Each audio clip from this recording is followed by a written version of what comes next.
Welcome back to Season 5 of the True Blue Conversations podcast with your host, Adam Bloom. Podcasters, Adam's book, Easy Target, Taming the Black Dog, is now available for pre-order. Head on over to Booktopia, Dimmicks and Big Sky Publishing to pre-order your copy and be one of the first to read Adam's story of surviving to thriving and how he escaped the cycle of being an easy target. Easy Target, Taming the Black Dog by Adam Bloom. Coming soon.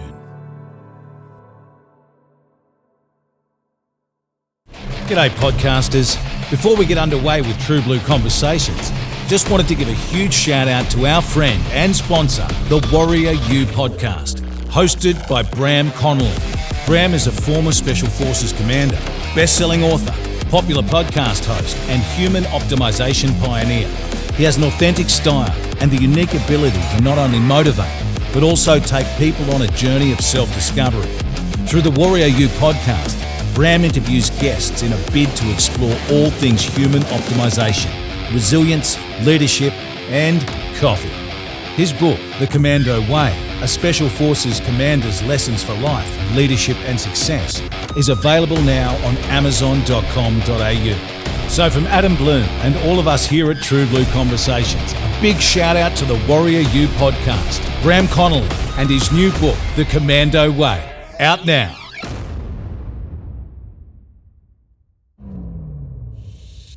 We'd like to thank Tactical Recovery for sponsoring this show. Head on over to tacticalrecovery.com.au and use the code TRUEBLUE for one hell of a discount. Tactical Recovery, magnesium-based muscle care, salty products for sore fuckers. Welcome, loyal listeners of True Blue Conversations. Today's episode is proudly sponsored by Australian Warfighter Coffee. Veteran owned and run, driven by a simple yet powerful motto: people over profit. Every dollar goes towards supporting veterans and first responder charity groups. Head on over to AustralianWarfighters.com and use the code TRUEBLUE for your exclusive discount. Because let's face it, any other coffee is just brown sadness water. Now, let's get on with the show. G'day, welcome back to True Blue Conversations. I'm Adam Bloom. Today, I'm joined by a special guest, former 2nd Commando combat medic, Mick Slattery. And Mick served for 26 years in the Australian Army and deployed on multiple deployments. And he's joined us today to share his story. So, Mick Slattery, thanks for joining us, mate. Yeah, thanks, Adam. Thanks for having me on board, and welcome to the Blue Voodoo Lounge. Thank you, mate. It's an absolute honour and a privilege to record this in your home, and mate, we've become good mates, and yeah, it's an absolute honour and a privilege to have you on. So, mate, before we get into your career, Slatts, let's go back to a young Slatts and what life was like growing up for you. Young Slatts. Oh, gee, mate, that's you're really testing my memory there. So, yeah. So I was born in Swan Hill, little town in country Victoria. My dad was a stock and station agent for elders, and mum was a stay-at-home mum. So we moved around quite a little bit through country Victoria, Hamilton, Balranald, Ballarat, up to Gundagai when I was finishing off my primary school, and then Dad got a posting down to Melbourne as the chief land auctioneer for Victoria and Riverina just before I started my secondary schooling. So we moved down to Melbourne then, and went on to doing my secondary schooling in Melbourne. Had a couple of different schools there. The one that I started with went from, funnily enough, from grade 5 to Form 4 or Year 10, and then I had to change schools again for Year 11 and Year 12. So unlike some of the other guests you've had on before, I actually made it through school and without too much trouble. Were you okay at school? Like grades were Look, I wasn't spectacular, but I did enough to sort of get by. I think like most young men, I was a little bit lazy in that regard. Seems to be the common theme, mate. It seems to be the common theme, mate. Yeah, exactly. But yeah, look, not too bad. I was pretty lucky. Mum and Dad were really supportive, and I went to, funnily enough, quite a prestigious school in Melbourne for year 11 and year 12. A lot of the guys that I went to school with were from very well-to-do families, and I was lucky enough to get a partial scholarship to go there. So I couldn't have been doing too bad, although, looking at my HSC results, I probably could have done better. So you have any brothers and sisters, mate, or are you? No, mate, only child. So yeah, spoiled bloody rotten as a kid. Yeah, it's funny. People often ask me, did you miss not having siblings? And you can't miss what you never had. I had everything I needed. My best mate was my next door neighbour, all through my secondary schooling. He himself actually joined the military he dropped out of school, I think, year 11 and joined the army in either 84 or 85. Yeah. So yeah, and then some really good mates, really good close mates through my secondary schooling that sort of continued on into my military career, and then I still keep in contact with some of them, but not as many as I probably should have. So for you, did you have any family members that had served in the military before you, or were you the first? No, I certainly had a family connection. My dad was actually in the army towards right near the end of World War II.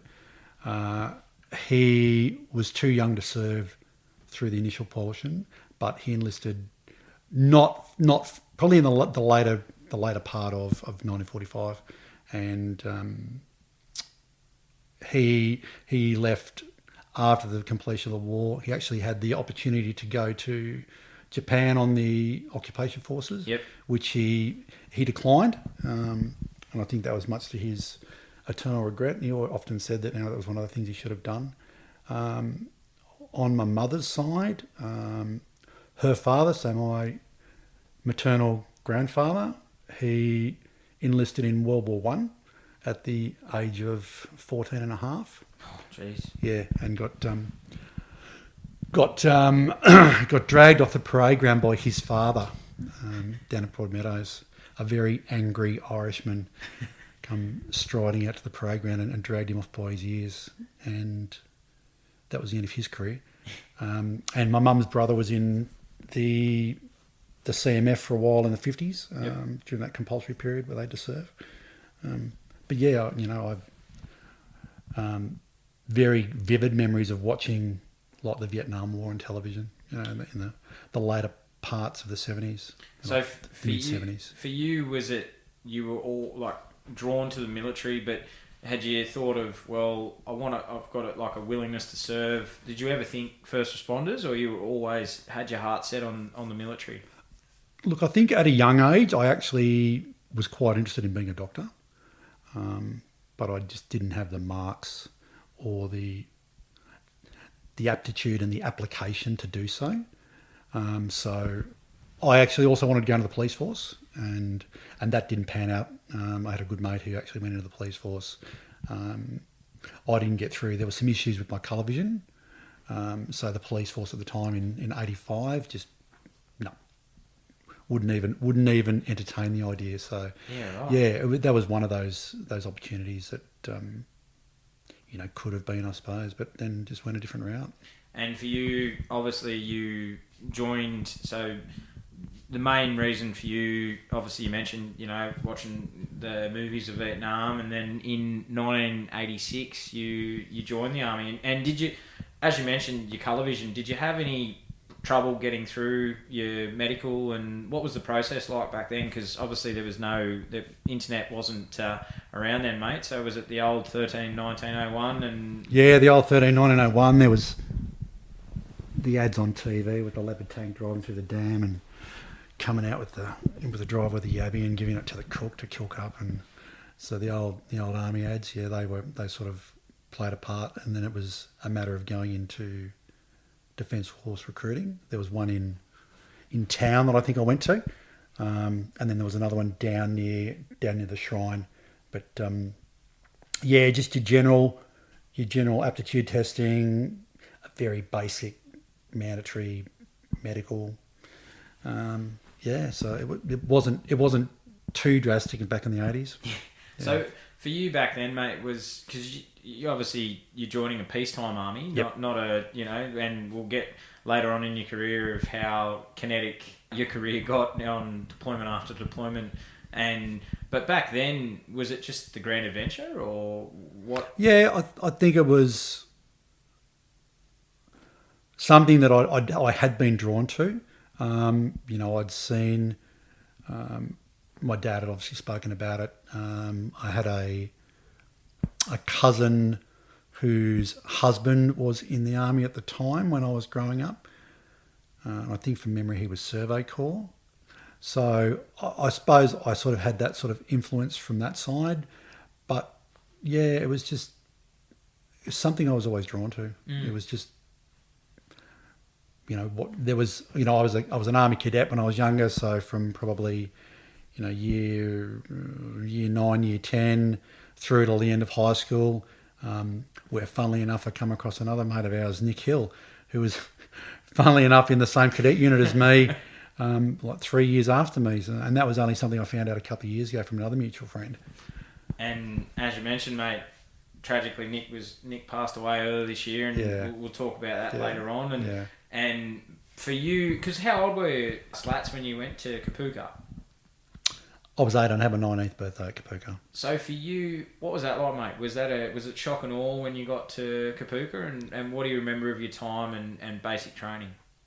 Yeah, it was very much shock and awe when you get off that bus and that first night after the long little drive up from Melbourne. But I loved it. I loved my time at Kapuka. It was long days, long nights. Back in '86, when there was no political correctness whatsoever, you basically did what you were told, or you got belted, or you didn't get belted. You just got corrected. You may have gotten belted. It's all right, mate. It's no political. Go for it, mate. It was a different time, and there was no if or buts. You did what you had to do, and I thoroughly enjoyed my time. Like I said, I'd been a cadet for like 4 or 5 years, so I knew how the system sort of worked. I knew how to do drill. I knew how to handle weapons. I knew how to give a lesson and receive a lesson, and because that's how they were given to us. They were given by the same blueprint that we got when we were at Kapuka as young soldiers. The only difference was you're now using live weapons, and you're sort of playing for keeps. So I think that, like I said, I love my time there. I had a great experience there. All my section commanders and my platoon staff were phenomenal dudes. I still keep in contact with a couple of the section commanders now. One of them I ran into. I saw actually my section commander again on K89, and then I saw one of my section commanders again when I was doing my sub 1 for WoW, and he was one of my DS on sub 1 for WoW. So it was quite funny.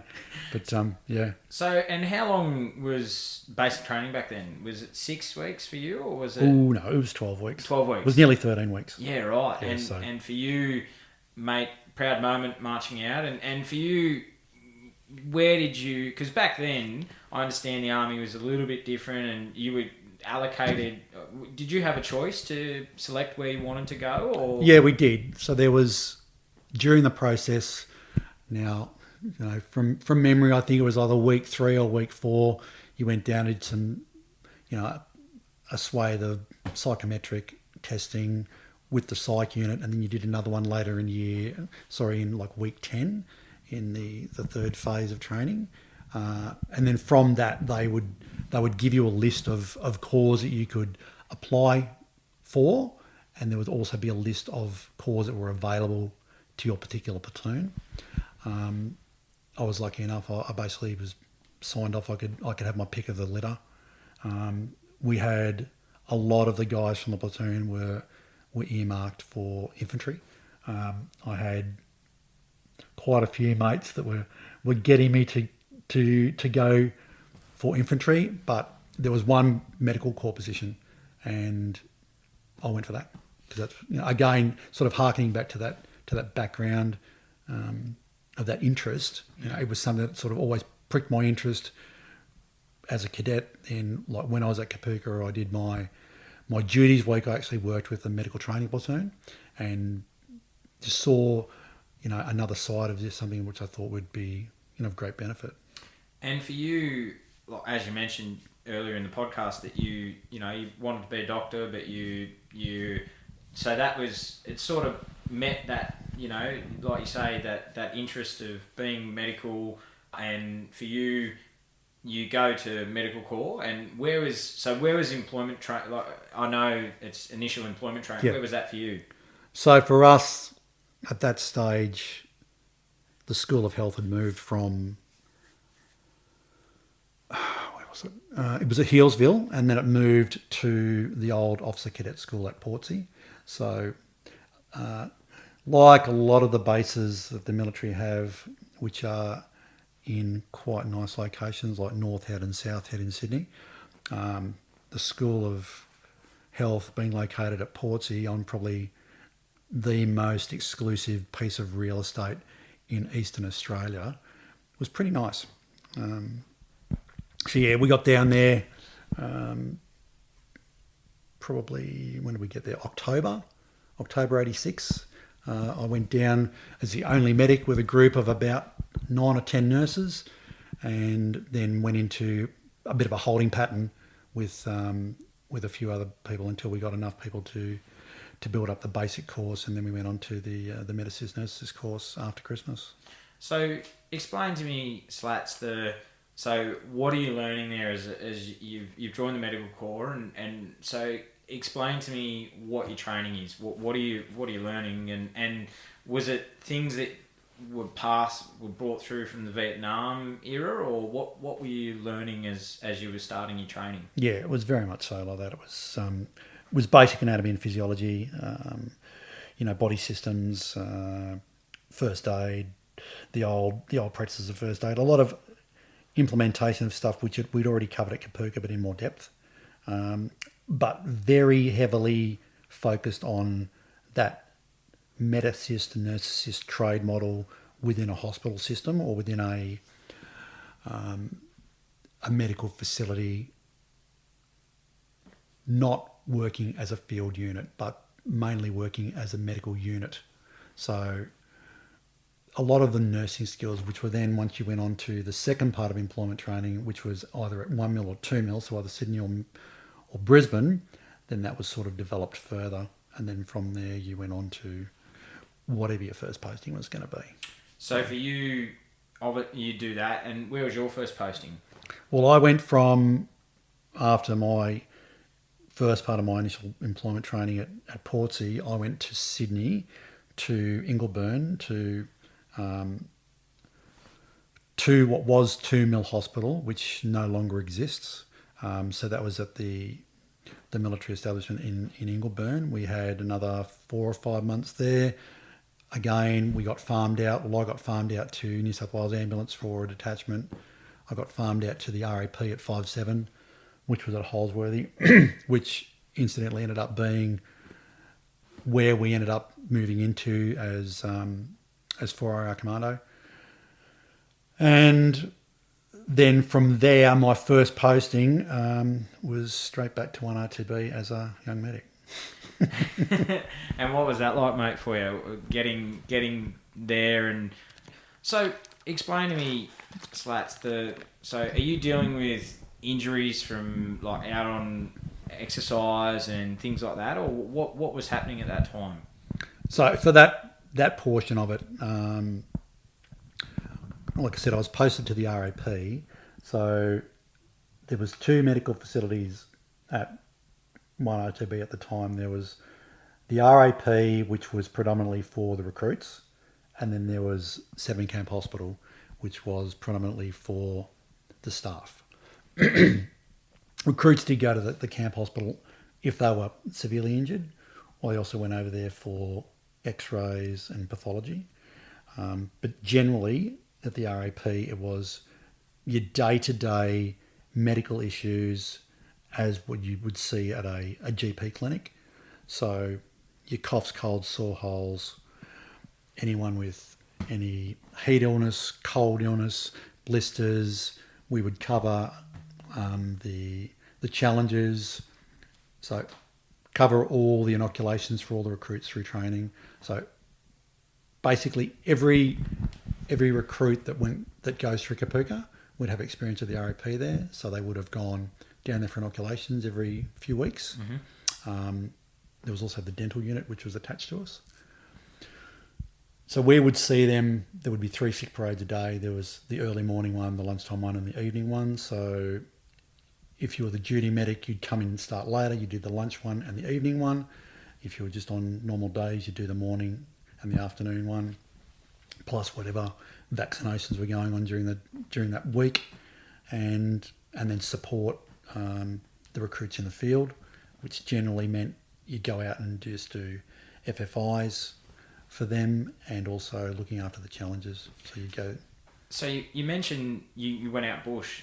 Was that, what challenges did you have there? Because obviously, you're attached to, like everyone knows, when you're not in the bush, you've got all the facilities. How hard was it out when you're out bush?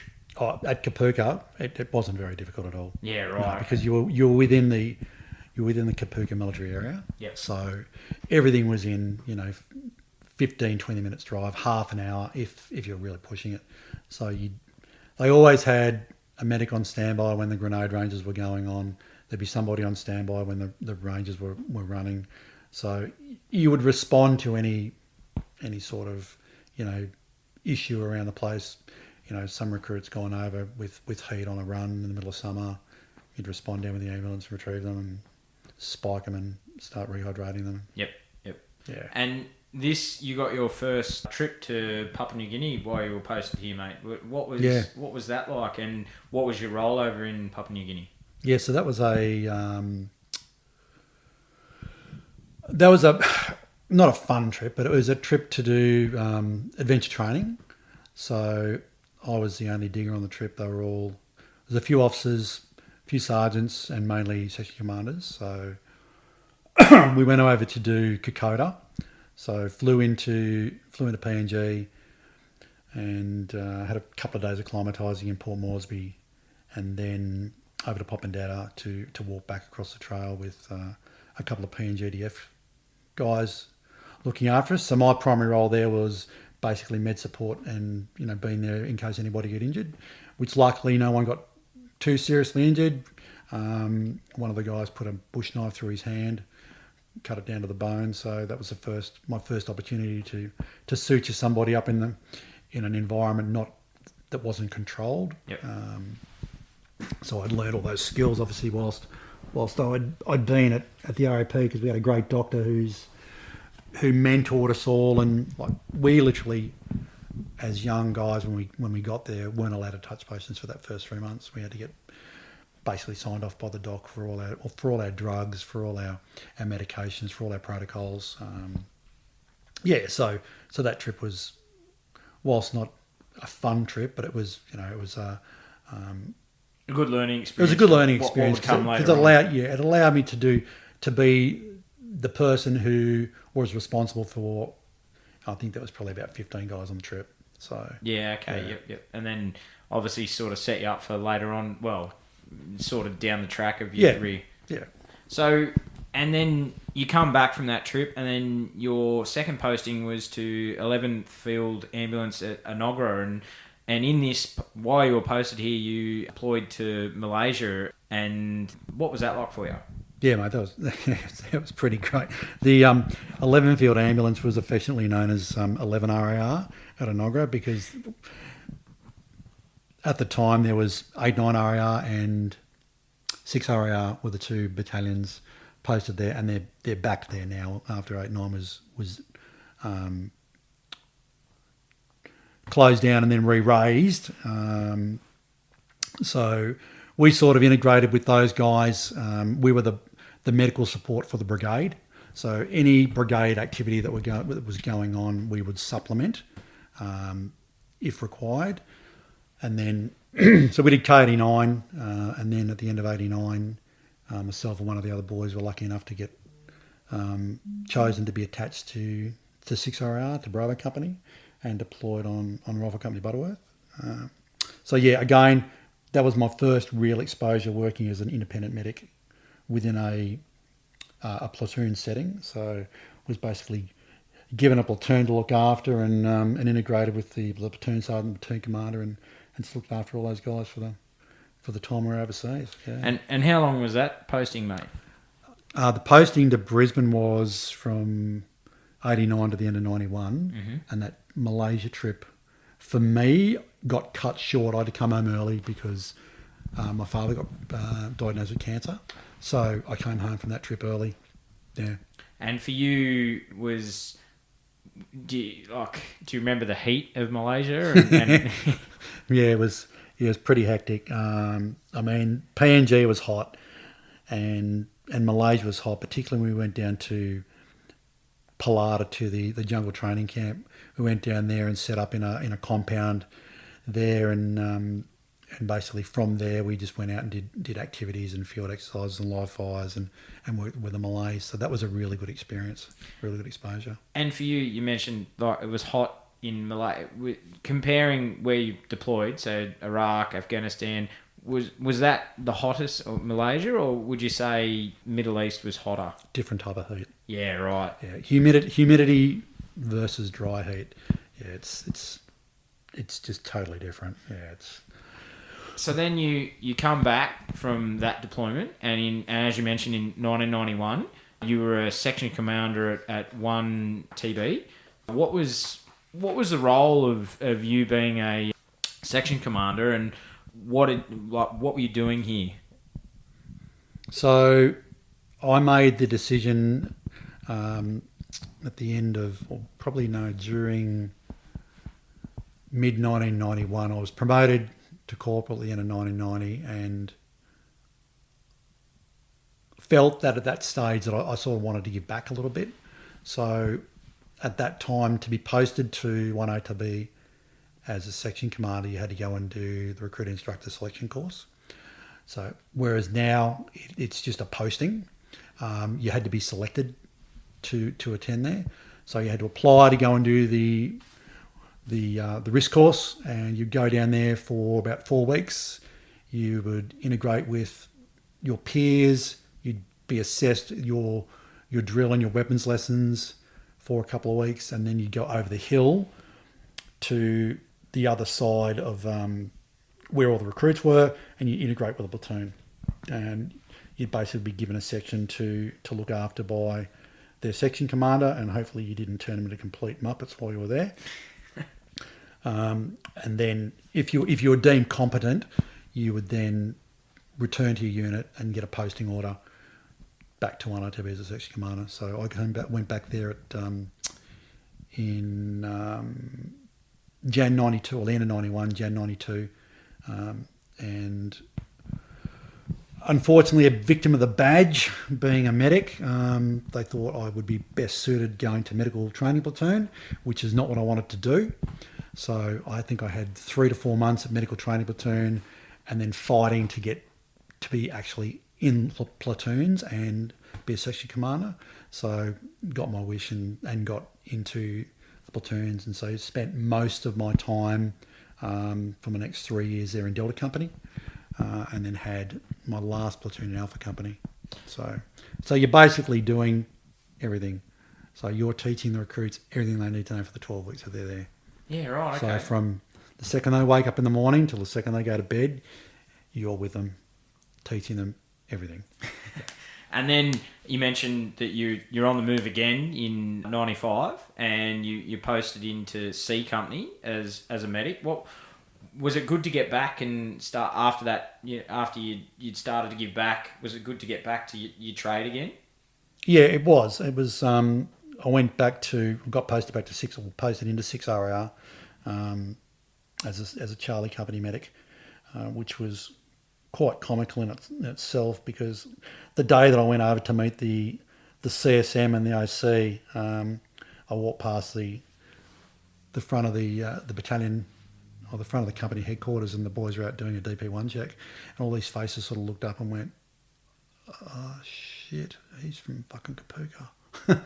So half of them knew me anyway. So yeah, it was. I had a few ex diggers in my company, so that was quite comical.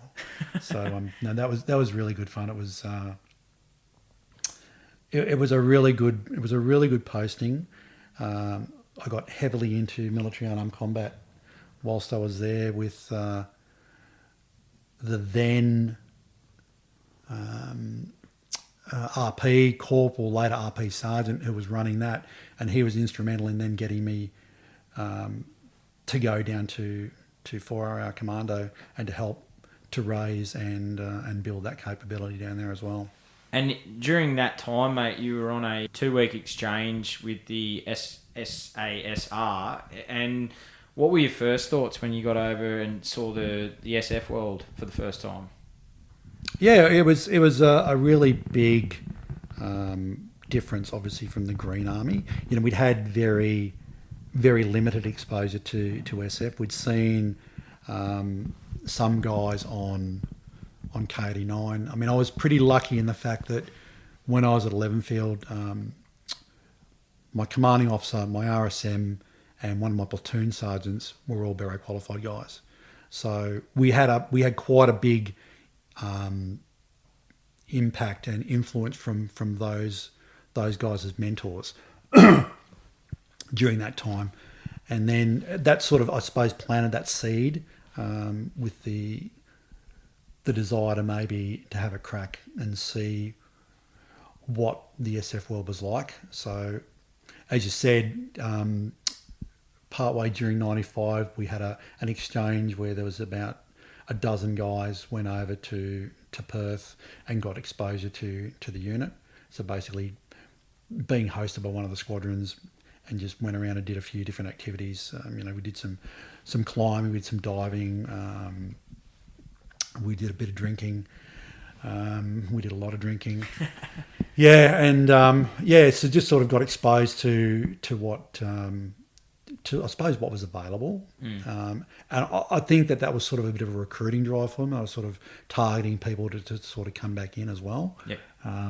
So that was sort of one of the first exposures, or real exposures to what it was like. And I mean, I knew some of the guys that were posted over there at the time, so I'd had experience with some of those fellas as well. So, and for you then, was it at that stage, Slats, were you getting a little bit bored of the green army and you looking at the SF world, or was you still had your interest of you still were army, you still loved it and what you were doing? Look, I still love what I was doing. Look, I think particularly being at 1RTB, it was really profound, because I was working with really motivated people that wanted to be there and wanted to do the best job they could to train civilians to be base level soldiers. I think one of the best things we ever had happen was on the march out weekend, we'd have a barbecue and a few drinks with the recruits and their families. And I'll never forget, one of the best things would be, you'd have some recruit come, you'd be like, "Oh, Corporal, you need to come over here and meet my mum and dad." And, you'd meet their mum and dad, and the parents would be like, "I can't believe the difference you've made in my son or my daughter in 12 weeks. And that was really fulfilling. And I think once I left there and got into that battalion lifestyle, although somewhat removed obviously from the true battalion lifestyle of being an infantryman, you were still doing everything that the other guys were doing. We'd be out on road marches at Greenbank, and everyone would be collapsing on the ground for a break, and it's like, what's the medic doing? He's running up and down checking everyone's feet. It's like, so you're always doing something, but you're always supporting tasks, you're always supporting jobs. So I think I started to look, there is something else, and there is another world that I could move into. And that drive that I'd seen from those mentors at the field ambulance, from the CO and from Al, who was our RSM, and from Glenn, who was one of our sergeants, and again another guy, Bambi, who went on to do SAS selection and was quite badly injured in the Black Hawk accident in '96. Just seeing what was available and what the potential could be. And you mentioned, mate, it's a good lead into after being exposed on that 2 weeks, you in 1996 you went for selection, and it didn't quite go to plan. What happened? No, it didn't quite go to plan. It was again another one of those instances where you did all the preparation, you did all the work prior.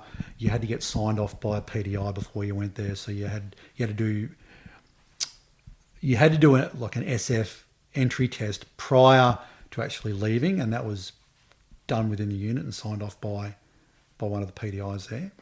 And then when you flew into Perth, there was another lot of testing straight off the bat.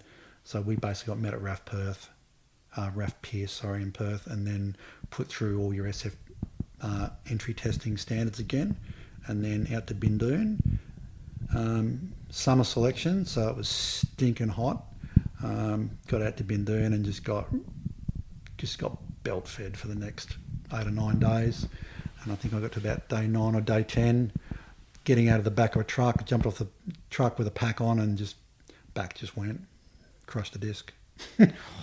Yeah, right. And did you know as soon as you'd done it, like straight away? Oh yeah.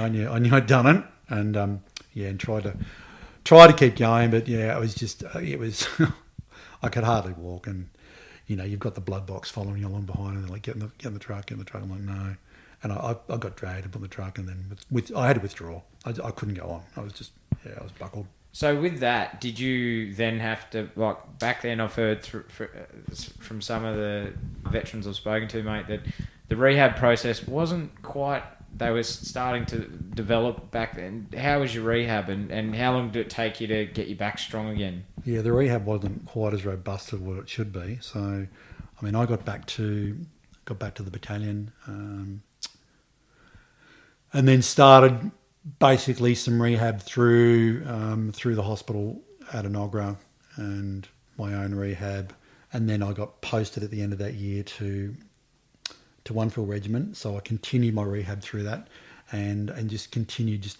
to strengthen my back up and just try to get back to normal duty. So yeah, I don't think I ever got downgraded physically for it. I can't remember, but I may have, but I probably would have, and then just continued on and just.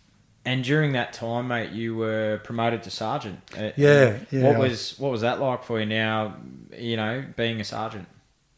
Yeah, that was interesting. It was really good. Again, I went into a really small, niche unit, Onefield Regiment, and there was only 3 medical personnel posted in there. So it was myself, a corporal, and a young digger.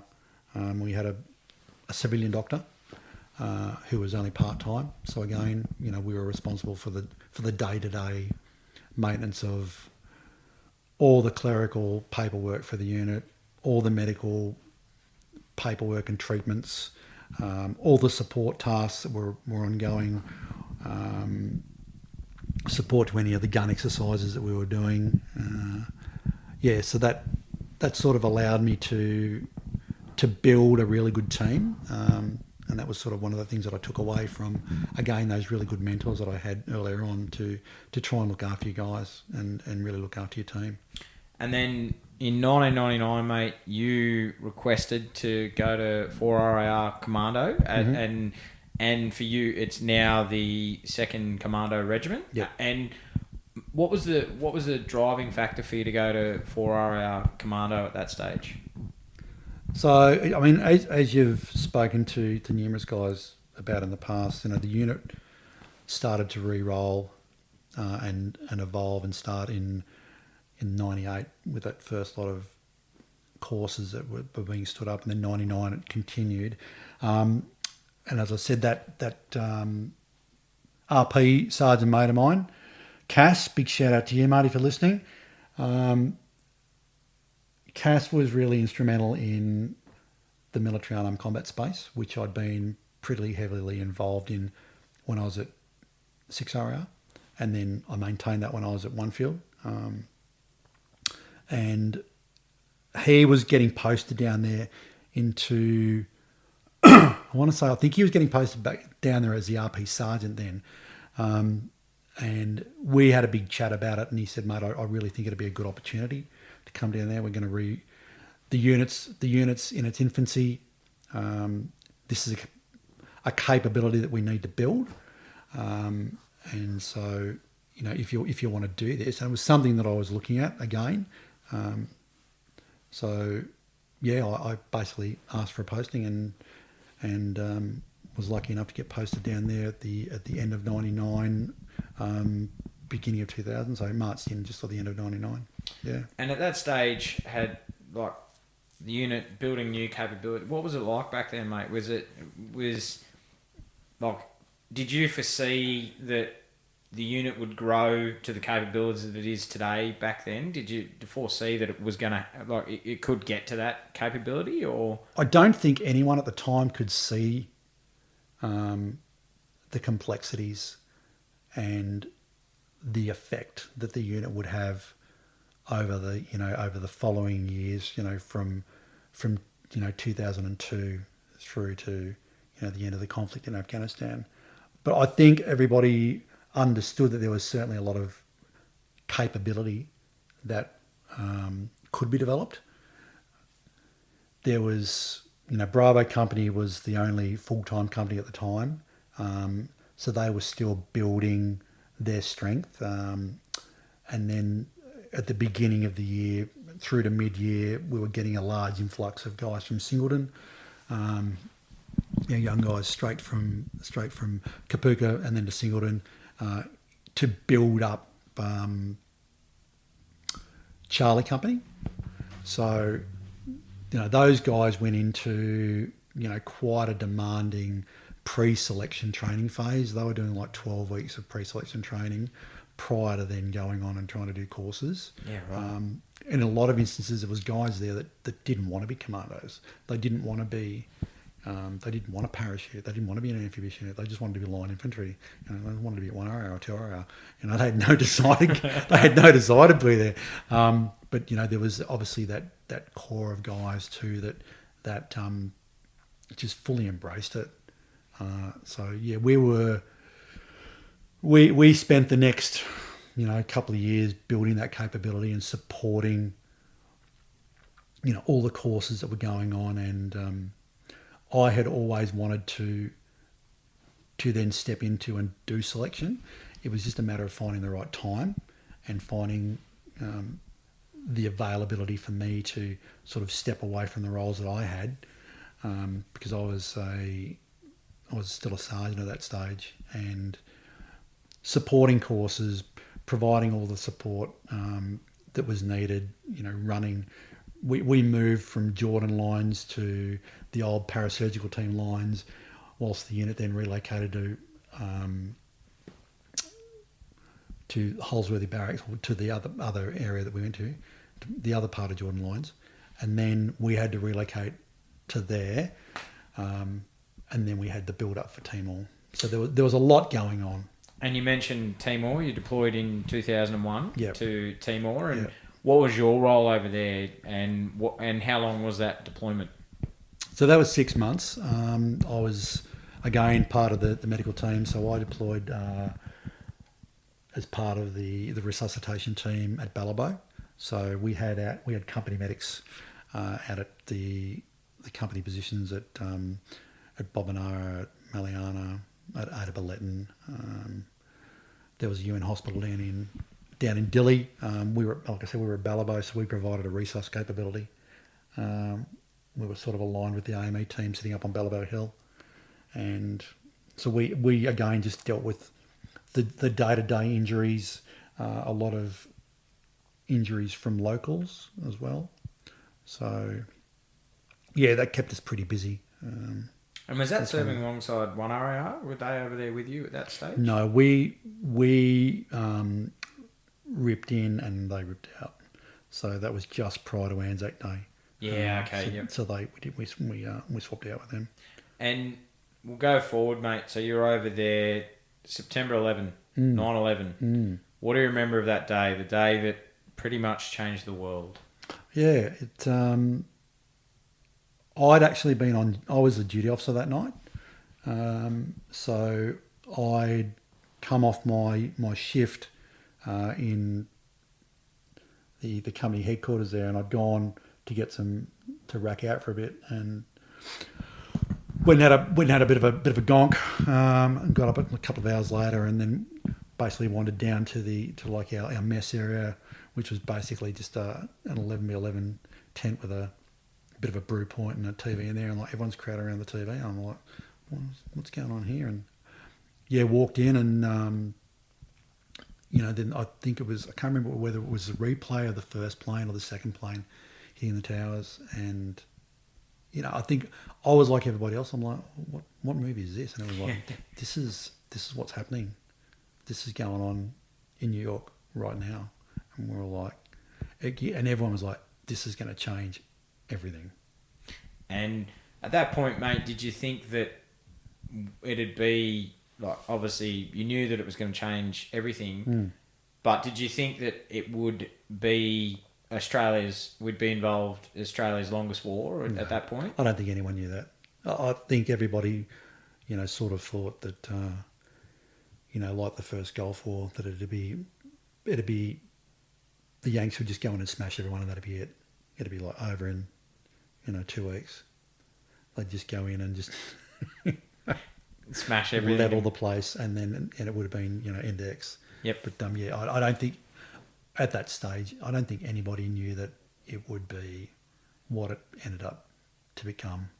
So what was happening with you were obviously still deployed over and what was happening with the unit at that point? And for you, was there starting of like rumours that things were going to change at the unit, or what was happening? What happened to the unit at that point?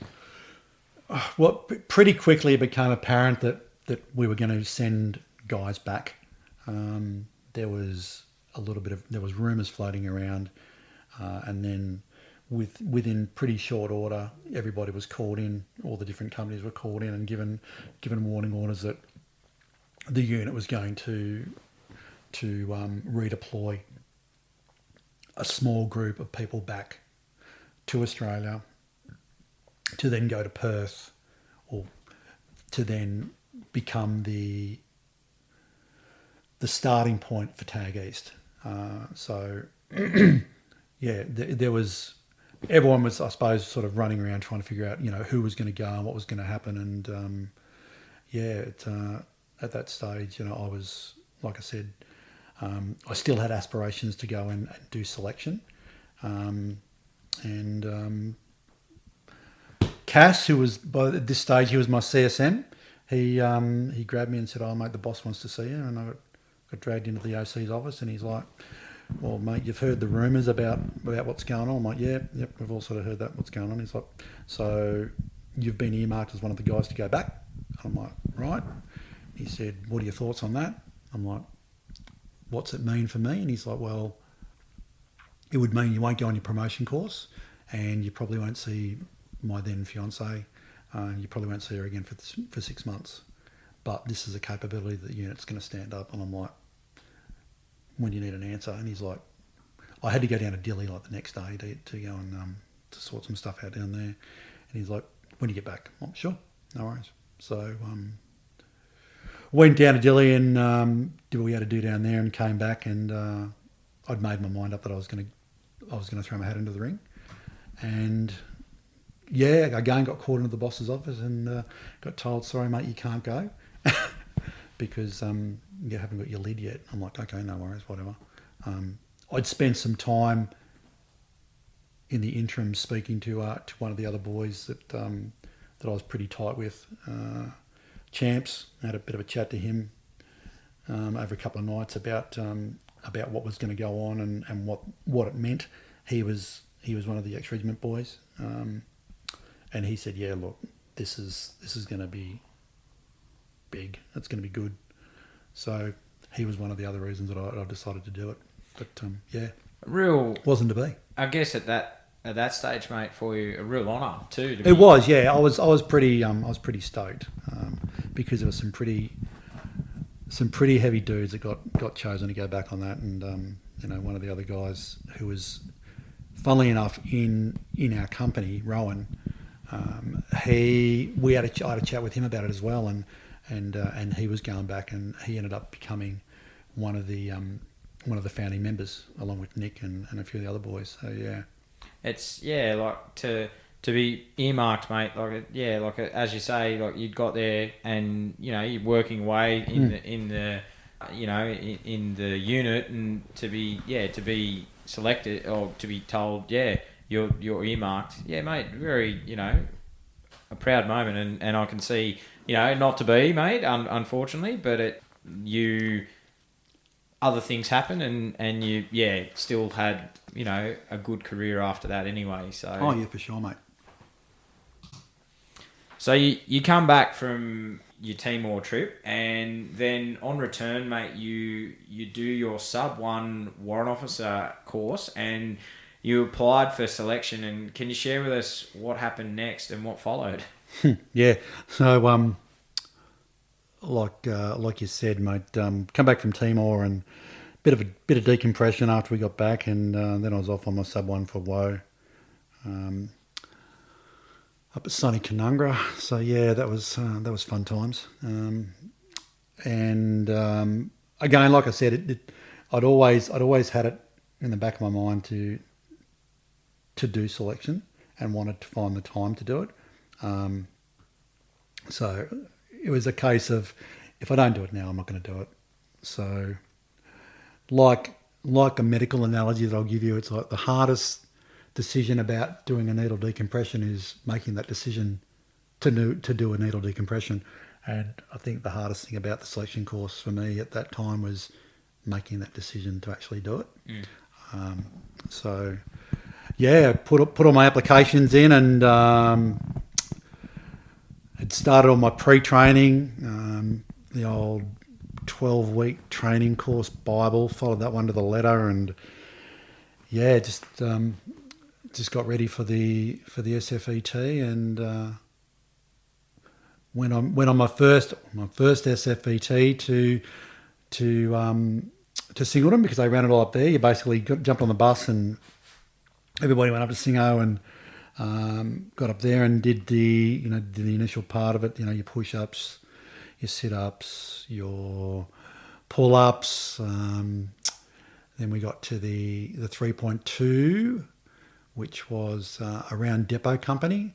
Again, nice and hot, nice big stinking hot breeze blowing through the back of Depot Company.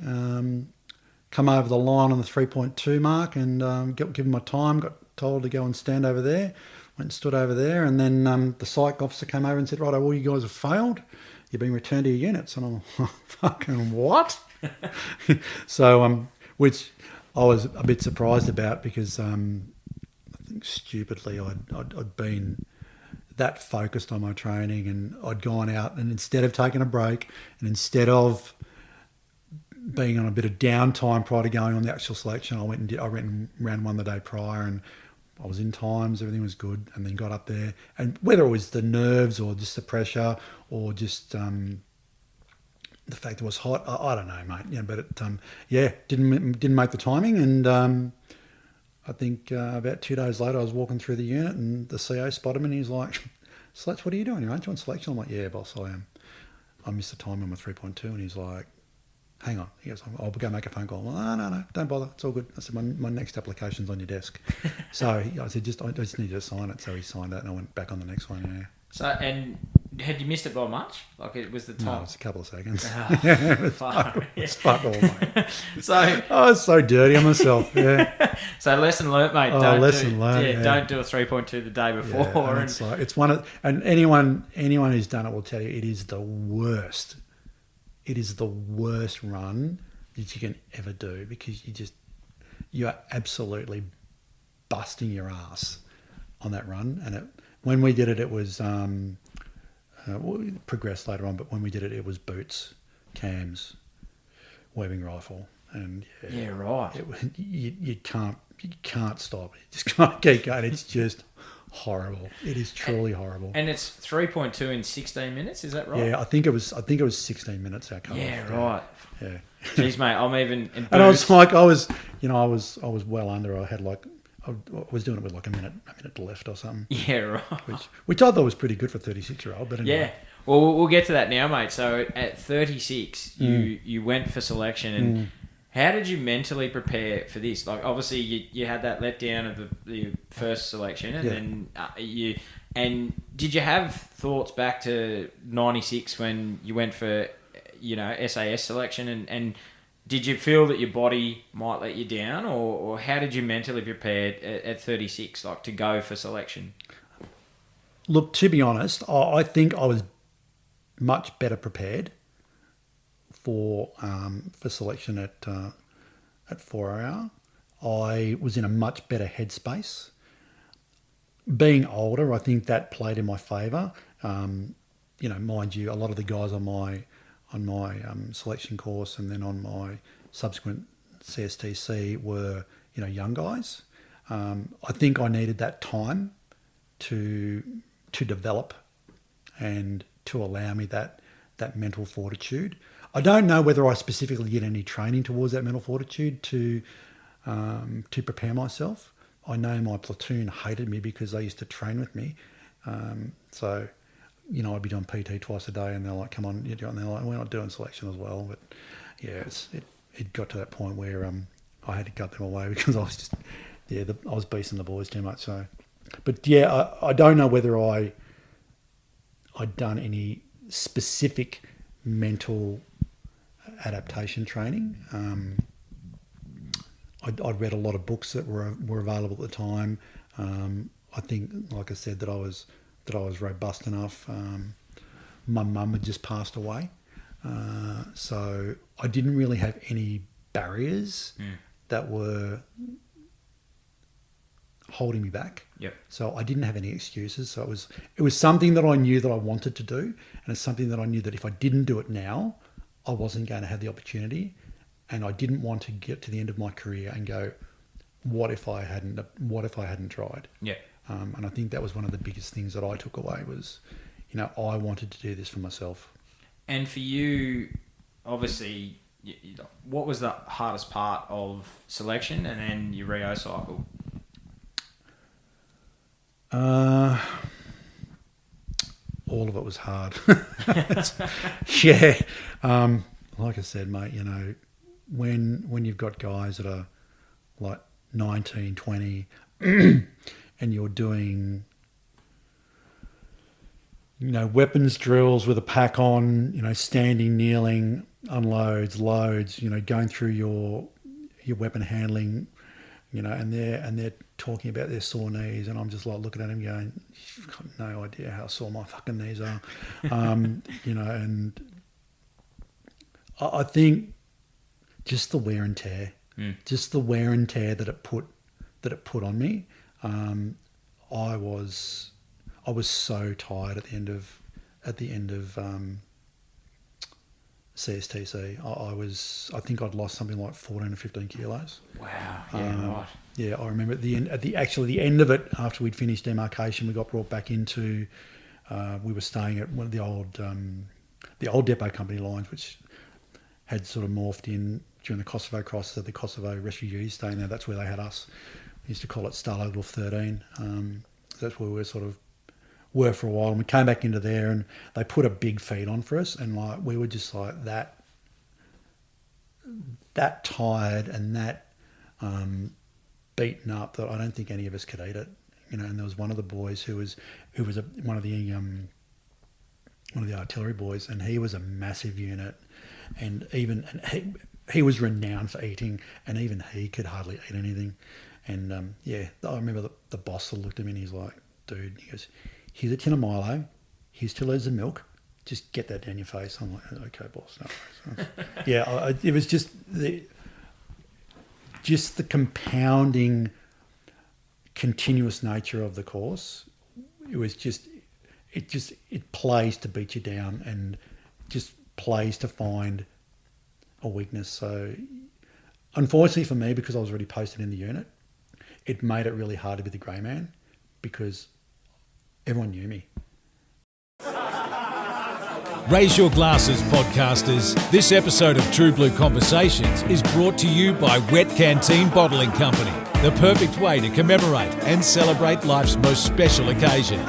Elevate your moments, savour the taste, and make them truly unforgettable with Wet Canteen. Head on over to wetcanteenbottlingco.com.au and use the code TRUEBLUE for your exclusive discount. Now, on with the show. So I couldn't be the grey man. You know, it's like... And you're trying to be the grey man. You're trying to be the grey man. You're trying to blend in. And it's like, number one, because I was a warrant officer at the time, I was the oldest dude on the course. And I couldn't hide anywhere. It was just shit. Yeah. And what year was Slatts? What year was that you did selection? That was 2002. So you had a lot of, like, obviously some of the guys that you did selection with, you went on to serve with, and how many started selection and how many finished? That's a very good question. CSTC, I think we started with around about 120, and it got whittled down pretty quick. I can't even think of the amount of guys at the end of CSTC that were left. There might have been 30. Wow, so high attrition. There might have been, yeah. Someone might be able to pull up the records and check that, but it was a big attrition rate. You know, there was lots of guys. It was one of those courses where if you got injured, you just couldn't keep going. Yeah, right. Yeah, so it was. And for you at that stage, still trying to build the capabilities up, and that was because at that stage Bravo was up and running, and was Charlie? Bravo was up. Charlie was up because Charlie was tagged. Yep. And Alpha was being built or mainly built. I'm trying to think. I don't think Delta was up yet. Again, I could be wrong. But yeah, Charlie was tagged, and they just had that trickle feed system going through there, so they weren't doing the swap outs as full companies. That didn't come until probably 2009, 2010. Yeah, I had recently had Muzz on, and he said that it was about 2009. Yeah, from memory. Yep. Yeah. And for you, mate, proud moment for you. What was it like getting your beret?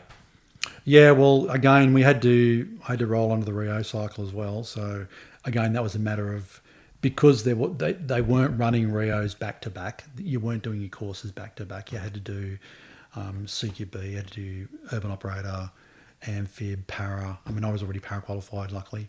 So I had to go and do my SF water mod. So it was just a matter of ticking the boxes whilst maintaining my other role. So yeah, it was back in those days. We didn't have beret parades. I think it was a matter of once I'd gotten to that point where I'd gone through and gotten enough of my courses done so I could get my beret. We're having pretty sure the COs were changing over, and we were just chatting one day, and I said, "Boss, I'd really love it if you just gave my beret." And he's like, "Yeah, no worries, mate." So he just handed it to me and said, "Well done, thanks." And so that was it. So it was really good, yeah. Proud moment. Yeah, it was really good, mate. Yeah, it was really good. And for you, we were talking off air, mate. You had your Cat A, Cat B, and for you, you wore your medical corps badge on your beret at that stage. At that stage, yeah, because we were still 4RR Commando. Yep. So we didn't have our own unit badge. So all the infantry guys wore the RAR badge. The signals wore the signals badge, and then anyone else who's qualified wore their respective corps badges. Yep. Yeah. So. And for you, obviously, changed later on down when the re-roll went into when you realigned from 4RR to 2 Commando. Yeah. And for you at that stage, were you starting to build? So did you get did you get attached to one of the companies or? No, I was still in operational support company, so or sport company. So I was still maintaining within the RAP there. I was still the WOMED, so I was still building that capability there, leading that team with the platoon commander, and supporting. We were still supporting all the courses. We were still providing all the oversight. We were still providing everything else we needed to get the guys up to, the CFAs. We were running PAFA, helping run PAFA courses for the guys to get them qualified. We were doing live tissue training, getting guys ready to go out the door. So yeah. And for you at that stage, was that where you were starting to get to for you sort of career highlights of bringing some of these guys up to a reasonable standard to get them, if something happened out in the field, that they could treat it to their level of expertise, and then obviously you came in. Was that a sort of the start for you of proud moments, sort of? Yeah, it was. It was really good to see the way that the guys were maturing and the way that they carried themselves.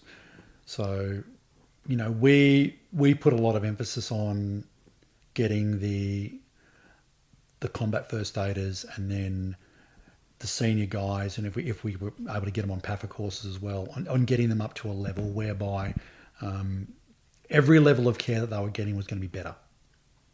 So for people who aren't aware, Slatts, what's a PAFA? What? Patrol Advanced First Aider. So essentially, a level down from you as a medic, or? Yeah, I suppose you could describe it as that. So you've got so combat first aiders is basically a couple of week course which will run within Army. So we could run those in-house within the unit.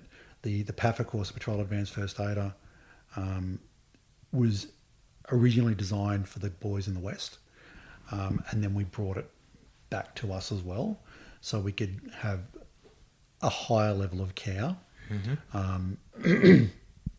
with some other invasive procedures that CFAs weren't able to do.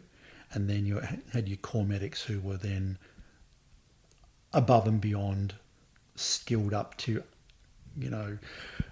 comparatively to what junior doctors are allowed to do on occasion. Yep.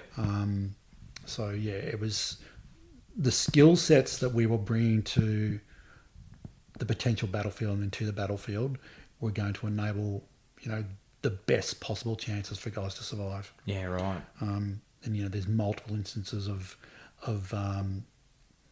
team members, CFAs administering, life-saving interventions to guys, from the minute we stepped into countries. And so for you, you deploy in 2005 as part of the medical detachment Balad, and how did this deployment come up, and what was your main role over there in Iraq? So yeah, this was a medical det which had been set up with one of the American hospitals. So there was only three rotations. So I was on the last rotation as the company sergeant major for that. So I rotated in with a couple of nursing officers. So the main role was basically to be embedded into the 332nd EMDG in Balad, which is, I think from memory, about 70 or 80 miles northwest of Baghdad.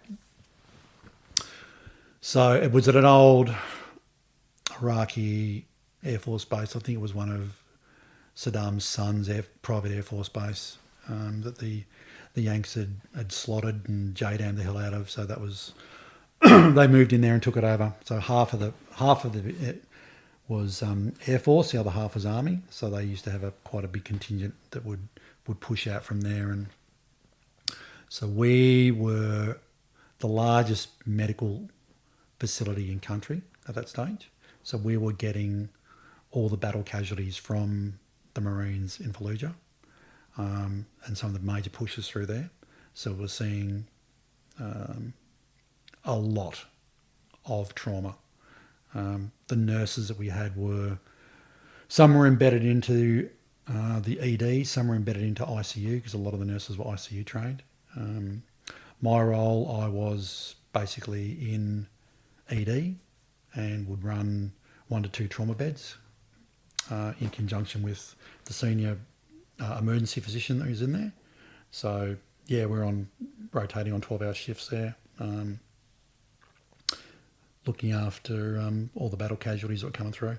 So I was accepting and receiving guys straight off the helos, triaging them, de-arming them, bringing them in, treating them, pushing them into CT, taking them into theatre. So yeah, it's a lot of high acuity trauma. And for you at that point, mate, like you was, as you mentioned, you were seeing a lot of trauma. The lessons that you learnt from there, would that help you going forward when you deployed to Afghanistan? Absolutely. Yeah. They were paramount actually. You know, it was a good exposure in the fact that it was a controlled environment. Although Balad was at that stage was the most mortared place on the planet, so we were getting IDF, probably 7, 8, 9 times a day. Yeah, right. Which is really helpful when you're in a hospital that's under tents, when everyone else is in hardened buildings. So yeah, that was fun. It was the alarms would go off and everyone would like, oh yeah, throw your BA on. Tent's not really going to stop a 107, but yeah. So they used to drop 107s and mortars on us, day and night to try and take out the control of the air traffic control boys, because we had some Australians in there, or just trying to lob them onto us as well. So that was always. And how long was that deployment? That was nearly 7 months. Yeah. Okay. Yeah. Right. And it was. Did you? So what were you? Well, obviously, mate. What were your first thoughts when you got in country? When I got in country, so we landed at Biap, and I was, like I said, I went in with a couple of young nurses, and as we were flying into Biap, we actually the C-130 we were on got targeted by radar, so we dropped out of the sky, and they thought we were just coming in for a fun landing, and I was like, oh fuck, we're gonna get shot out of the sky here.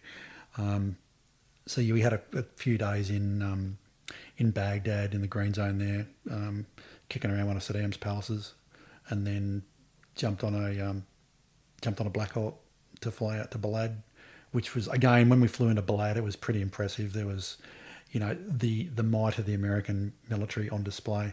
I've never seen so many helicopters in one spot. Yeah, right.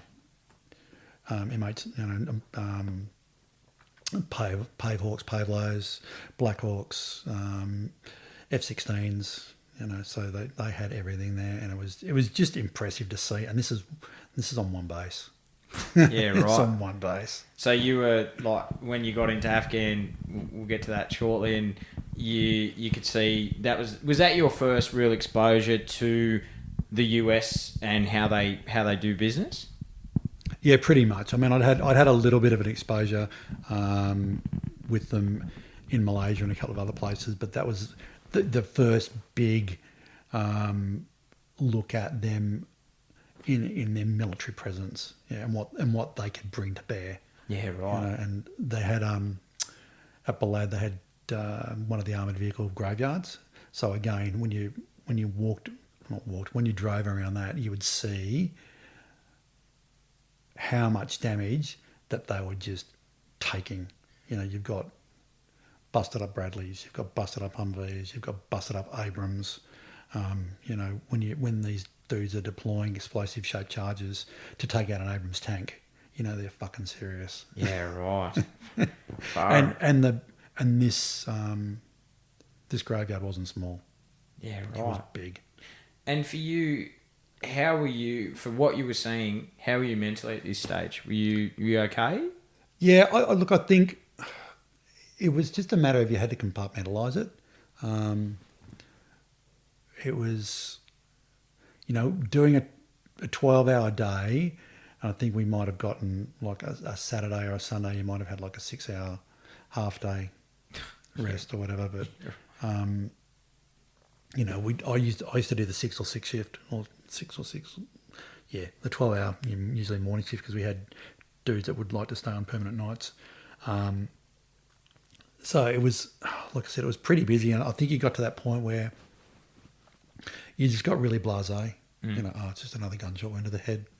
You know, it's just another double amputee, another triple amputee. You know, you can see up in this picture behind me, there's a dude there. I think he's lost his leg, and you know, we're having a bit of a chat about what we're going to do. But yeah, it was business as usual.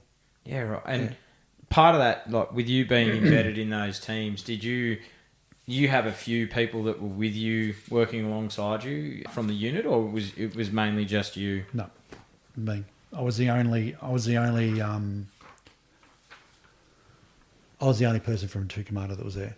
Oh, from 4RR that was there. Yeah, right. Yeah.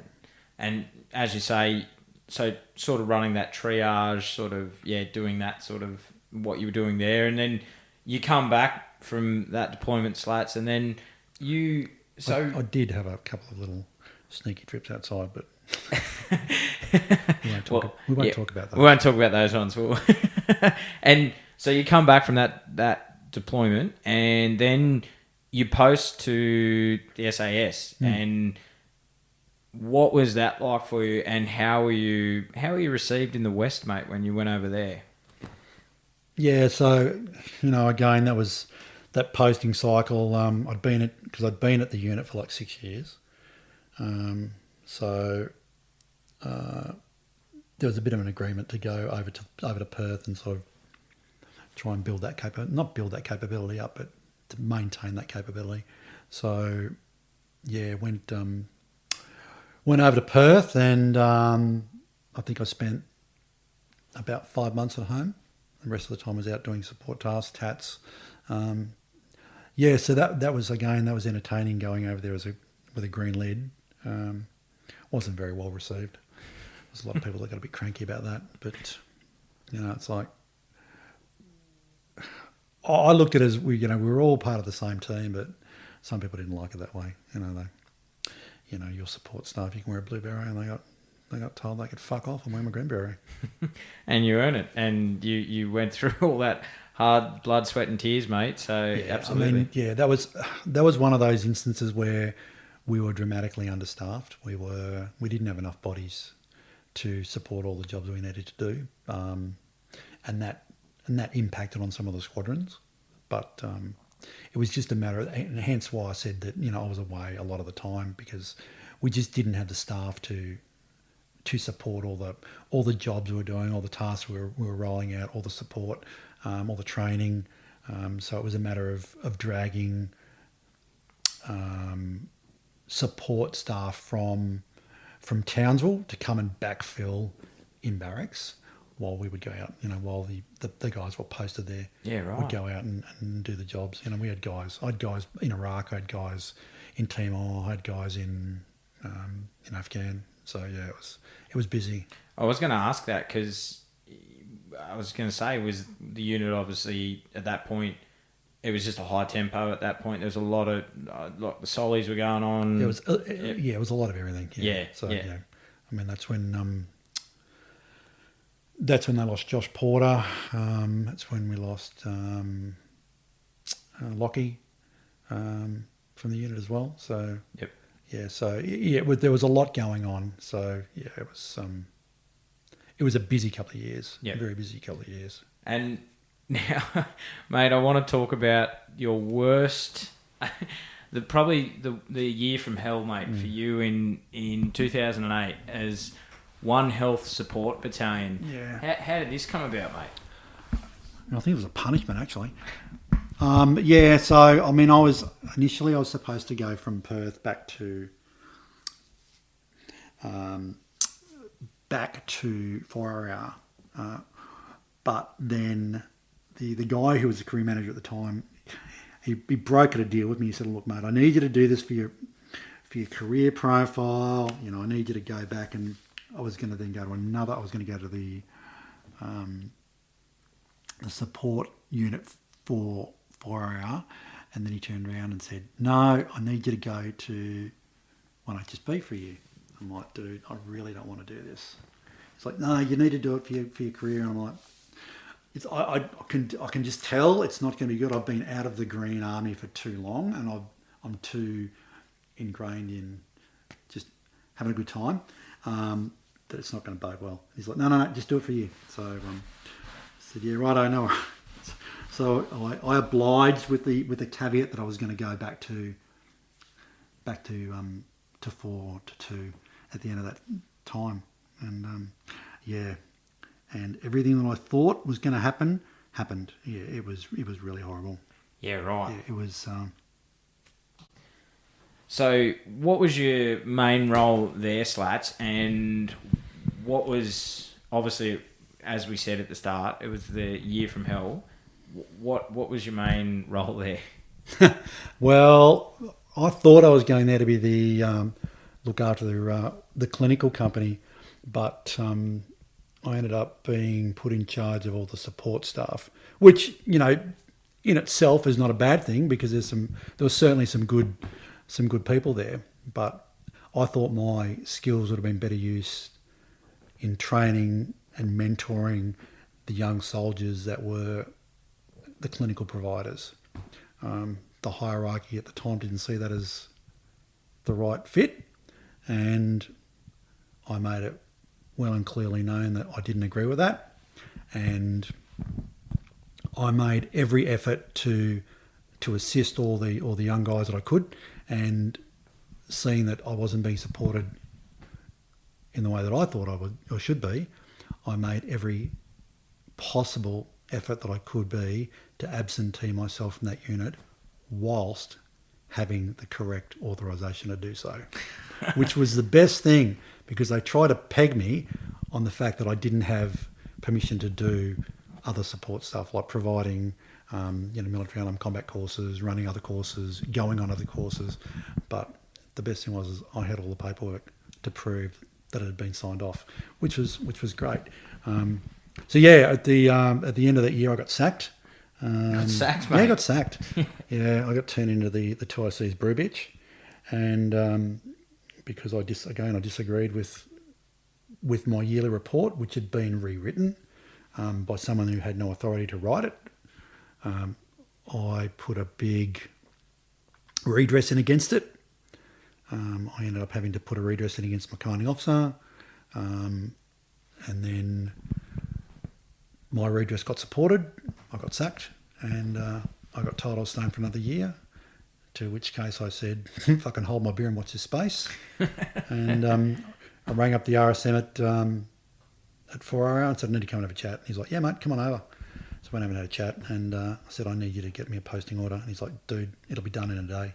So he had it re-raised. I think I got back to 1HSB, and there was a posting order for me for next year. So it was, as you thought, mate, as you said, you thought straight away that everything that hell year was going to be, yeah, it was. Yeah, it was, it's like, I was still maintaining all the skill sets, all the fitness and everything that I needed to go back to 4. I was living at the time at Cronulla. I was riding to work. I was riding home, and then getting told, "Oh, you need to go and do company PT." I'm like, "Are you fucking kidding me?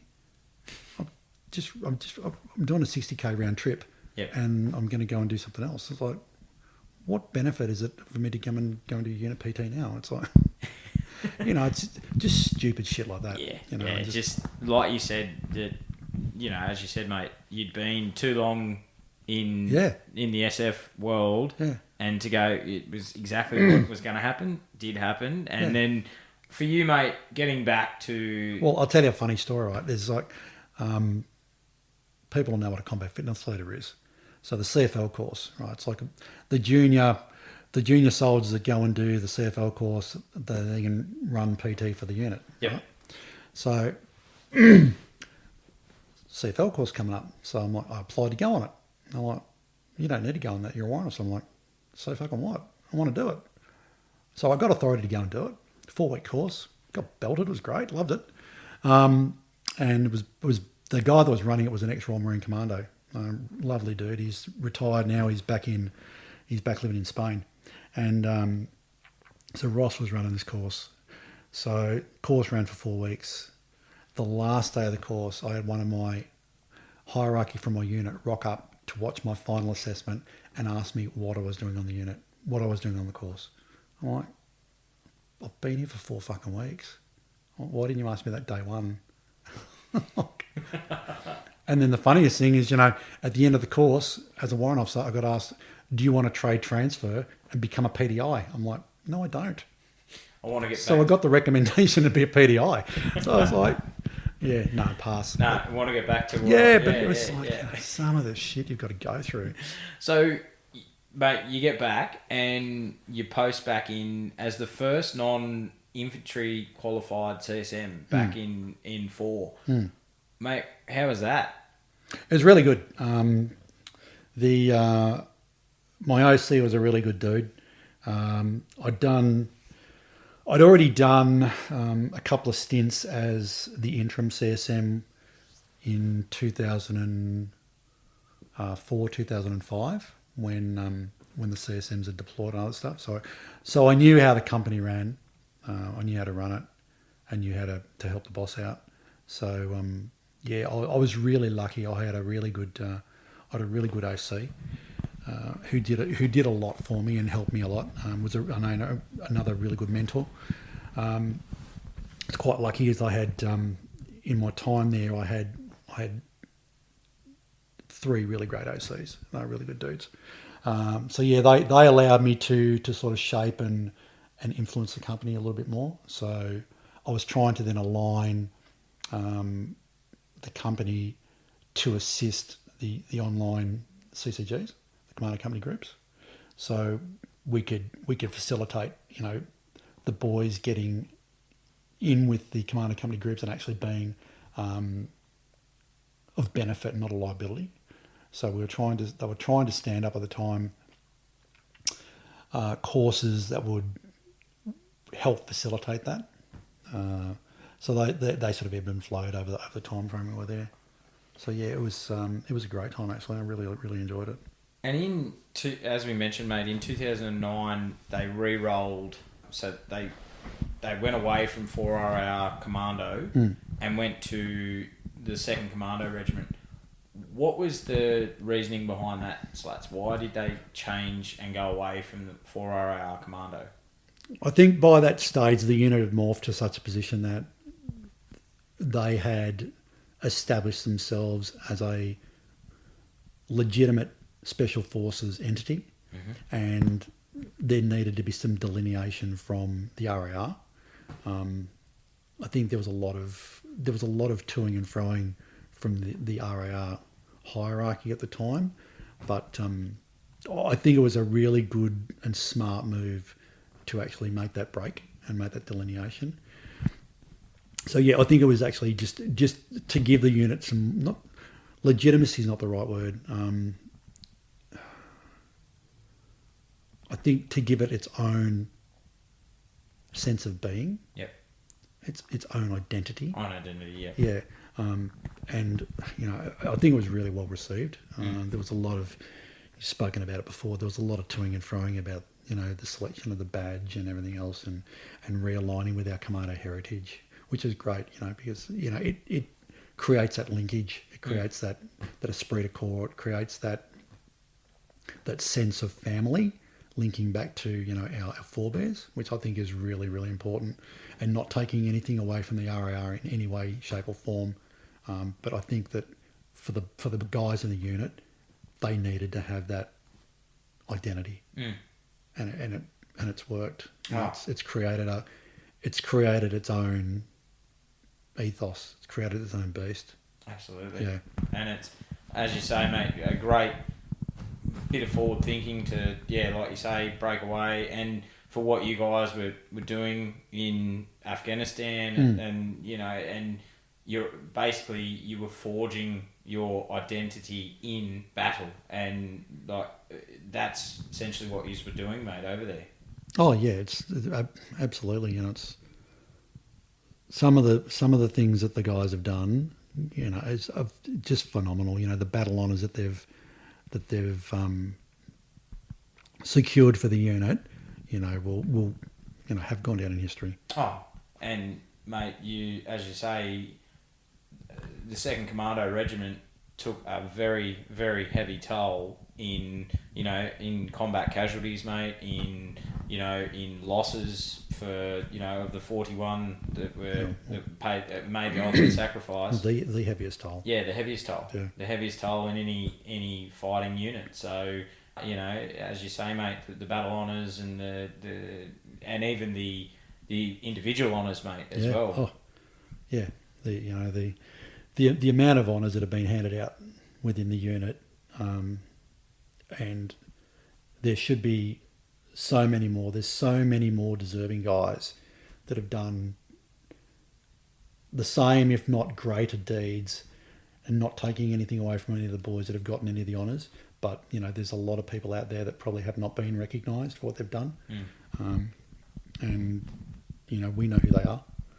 So, and to be counted as part of that brotherhood is a really special thing. Absolutely. And one of your good friends who I had on the podcast, Ant Plater, who he said it himself. He said, we were selected. We put forward. We went on select. We nominated to do this, and it's part of a very, very, as you say, mate. You're part of a very, very special group of men that were selected as part to be this special as part of this brotherhood, as you say. Well, you look at you volunteer to join the army, you volunteer to do selection, and you volunteer to do everything that you do within the unit, and they're not cheap.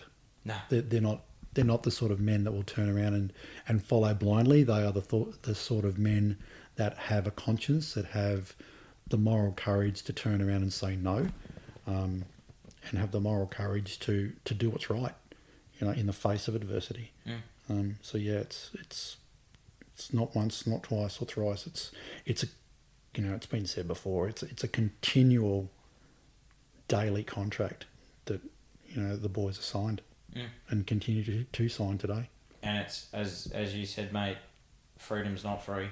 It's never it's never free. And we're sitting in your beautiful home today, mate, free of bombs going off, be able to do what we do because of your unit and so many others that have signed on the dotted line to protect our freedoms of what we enjoy today. Absolutely.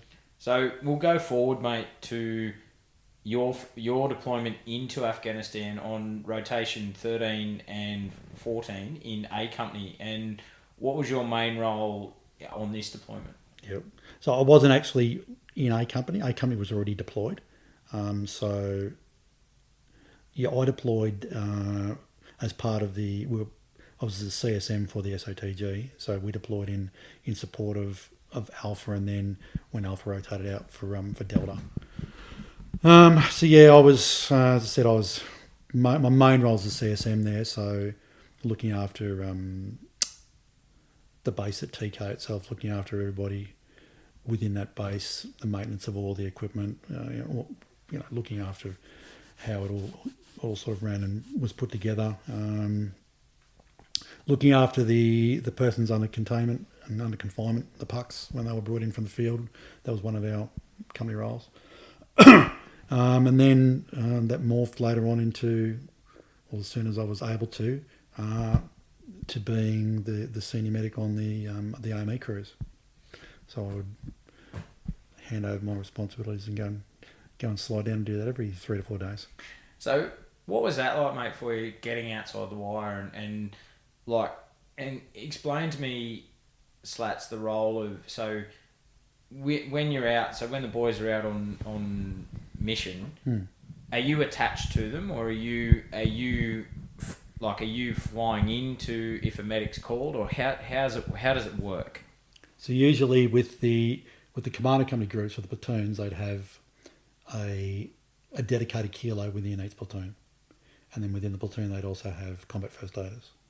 So the kilos within the platoons would deploy with the platoons, and they'd usually be attached to company headquarters.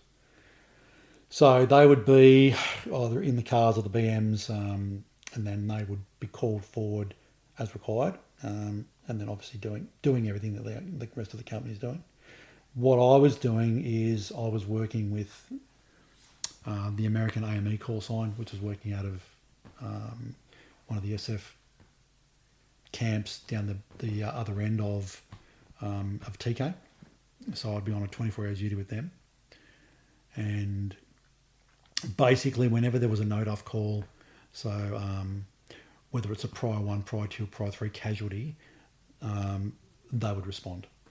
So that would be for Australian, for Dutch, for American call signs within our area of operation. So usually within about an hour's flight time. So yeah, just go down and be on call with those. We'd have usually two birds on call, a medevac bird and a chase bird. We would try to, if we could, wait for an Apache to fly gun cover. That wasn't always the case because the Apache would take longer to spool up. We would routinely on call be airborne within 7 minutes. So from the minute you receive the radio call, we would literally bolt to the chopper, throw your armour on, throw your helmet on, jump in the helo, pull the plugs, get it kicked in the arse, and then get airborne and be en route, getting updates for whatever the injury was en route. Yeah. So for people who aren't aware, can you talk us through the different cats of the injuries? So cat 1, cat 2, or prior 1, prior 2, prior 3? So basically, so prior 1 is your most severe. So we say, within the golden hour, life and limb within an hour. Prior 2, you've got life and limb that 2 to 6 hour period, and prior 3 is it basically anything else. So old mates that's rolled his ankle or whatever. Yep. So yeah, any sort of usually any sort of gunshot wound or traumatic injury with loss of consciousness, loss of limb, loss of potential for sight would be a category 1. Mm-hmm. And then other injuries, from whatever, burns, fire, drownings, walls falling on somebody, concussion. Again, depending on where the casualty is, what sort of access they've got to them, whether there's another medic on site, whether they're, civilian, whether they're an ANZAC call sign, whether they're a US call sign, whether they're a Dutch call sign. But we just responded to everything. Yeah. And for you, any close calls that stand out for you on when you're outside the wire? Yeah, most of them. Yeah. It's only fun when you're getting shot at. Yeah, I think literally my first mission with the guys was pretty hectic. I'd only met the crew that I was flying with, not the actual crew I flew with, but the team. I'd only met them literally the day prior. Got taken down there and just given a quick handover ops with one of the boys who was going home. And I went down there, got dropped off. I think we were doing 5 p.m. to 5 p.m. shifts. It was like coming into hours of darkness, yep, and then just prior to hours of darkness again. And literally pulled up through this shitty little Afghan gate into the compound, and I don't think the handbrake had even been put on the HIAS, and the crew ran past me and just said, one of the other boys has got your flight helmet. And I'm just like, righto. Just stepped out of the car, threw my armour on, grabbed the flight helmet and bolted out to the chopper. And like I didn't even know the crew. I didn't know the pilots. I didn't know the ladies. I hadn't met them the day prior, and yeah, just jumped in on the left hand side of the bird. Like I said, it was 5 p.m, so it was going to be coming onto hours of darkness, and just said, "Oh look, where's my nods? It's under your seat, mate." So, well, not mate, but under your seat. So got that stuff sorted out. We strapped in, we launched, got on comms, and found out we were on our way to Fob Anaconda. An American SF call sign was still in the middle of a tick. they were doing a fighting withdrawal to get back to the compound. So we flew out there. Under darkness. Well, we had an Apache flying overhead, escorting us. We had a chase bird with us as well, another Black Hawk. Because the AME birds aren't armed, all you've got is your purse weapons. So we flew out to there, and on the approach into Anaconda, you basically got to come in through a valley. So we were blacked out coming in, receiving fire from the left-hand and right-hand side of the aircraft, and I just said to the crew chief, "So what do you want me to do, bro?" He's like, "Just cover the left side." I'm like, "Fucking okay." So just racked back the door and just started engaging muzzle flashes. Hit the deck. Here's me expecting it to be a nice controlled scene where everybody's lined up. No, it was a shit show. And there's a few other stories that you like on that. Was it on that trip that you had a couple of brownouts that you couldn't see, and were you at that stage? Were you the boys that had gone down in the brownout in the helicopter? Were you in Alpha Company? Were you in country when that happened, or were you? It was. Yeah. And how was, because you knew some of these boys? Yeah, so I knew all the boys. Knew all the boys. So how did that affect you personally? Yeah, that was a pretty horrible day. I'd been on AME duty, like I think it was probably the night prior. I'd come off duty and I was back at our accommodation, and I was getting some shut eye, and the first I knew about it was the Delta Company CSM like kicking my door in to get me up, and I got up and I'm like, "What's going on, bro?" And he's like, "Mate, it's been a fallen angel." I'm like, "Oh, fuck's sake!" So I went over to the SOC to find out what was going on. And there was a fair bit of confusion because there'd been some changes in the loadouts on the helos. So I was still trying to figure out which call signs were missing, well, not missing, but which call signs they couldn't account for. And I was just like, "Fuck, I'm heading down the flight line. I'm going out in the next bird." I'm like, "No, you're not. No, you need to stay here." So one of the kilos who was attached to that team, he was on target. So he did a fucking phenomenal job that night or that morning. How everyone in that bird wasn't killed is an absolute mystery. It's just a fucking miracle. But yeah, it's I stayed in the SOC and helped out with what we were doing up there in correlating all the information and figuring out what was going on. And then when it became apparent that they were bringing the KIAs back into the Roll 2, I went down to the Roll 2 to help repatriate. So I bought, got Tim and Scotty's bodies back and received them into the Roll 2, and we went through some preliminary stuff that we had to do there. There's certain things that have got to take place with the bodies, and then got my guys to put guards on them to look after them. And then by that stage, the rest of the guys had been medevaced by the crew that I work with, and I think one of the apart from the fact that all the boys that were injured and the boys that were killed, is Brandon Silk, who was one of the crew chief on the helo that went down. He was best mates with one of the Americans that I was working with, and that I became really, really close with. And I think one of the hardest things post that event was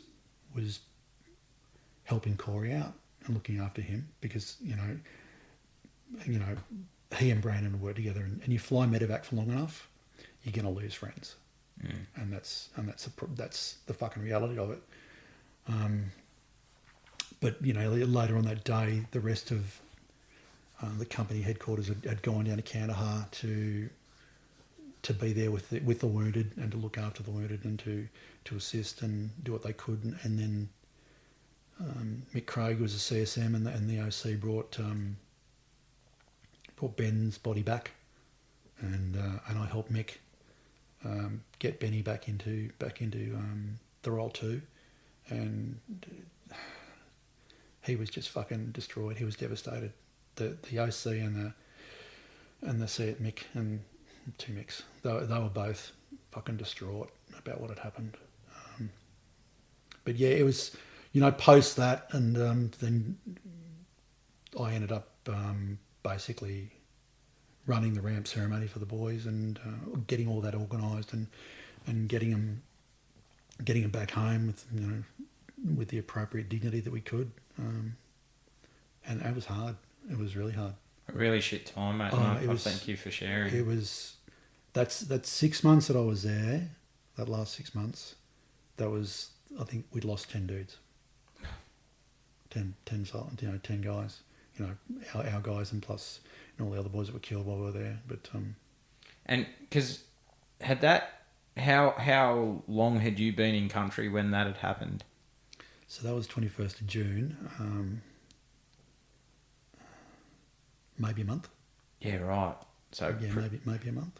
Pretty hard way to start you for deployment. Yeah, it was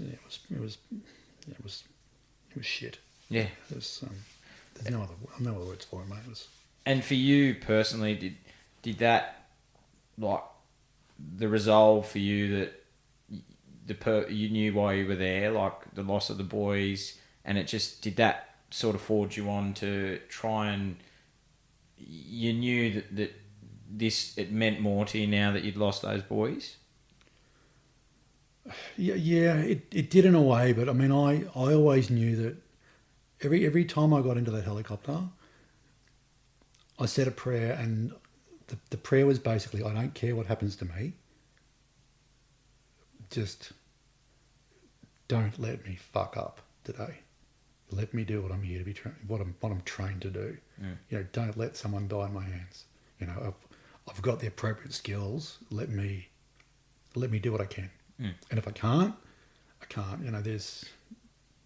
There's those wounds that it doesn't matter where it happens. It doesn't matter if it happens on the door of a theatre. You can't help them. But if there's something you can do, if there was something that I could do, that was the only thought I had in my mind was, let me do what I'm trying to do. Yeah. Mate, I thank you. I thank you for sharing, because it's never easy, and I really do appreciate you, Slatts, sharing that, because it's never easy losing mates, as we both know, and it's not. Recently, as we both lost a really close friend of ours and a brother, and it's a shit go, and so thank you, and I know there's a couple of other moments where you landed in, and I just want to touch on one story, that the chopper was so close to that mine, and what was that like for you when you came in and the rotor blades were so close to that? Oh, we'd gone into that was Delta. That was later on in the trip. They'd struck an ID, and one of the vehicles had been rocked, and a few of the boys had been. One of the guys was concussed. I think a couple of the guys had gotten some diesel inhalation. There might have been someone with a fractured leg. So we went into, it was just supposed to be just a normal.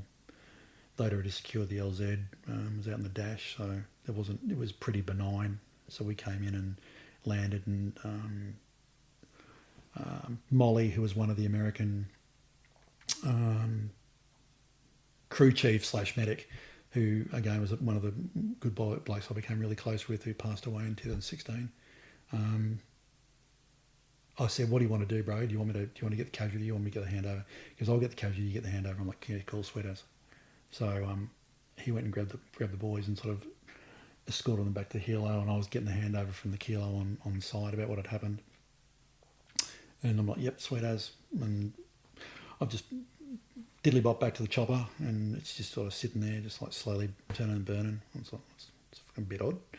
So I'm just taking my time, hook my mic up, and I'm just sort of climbing back in and strapping in, and they're like, fucking hurry up, Slats. I'm like, it's no hurry, boys. It's like, we're good.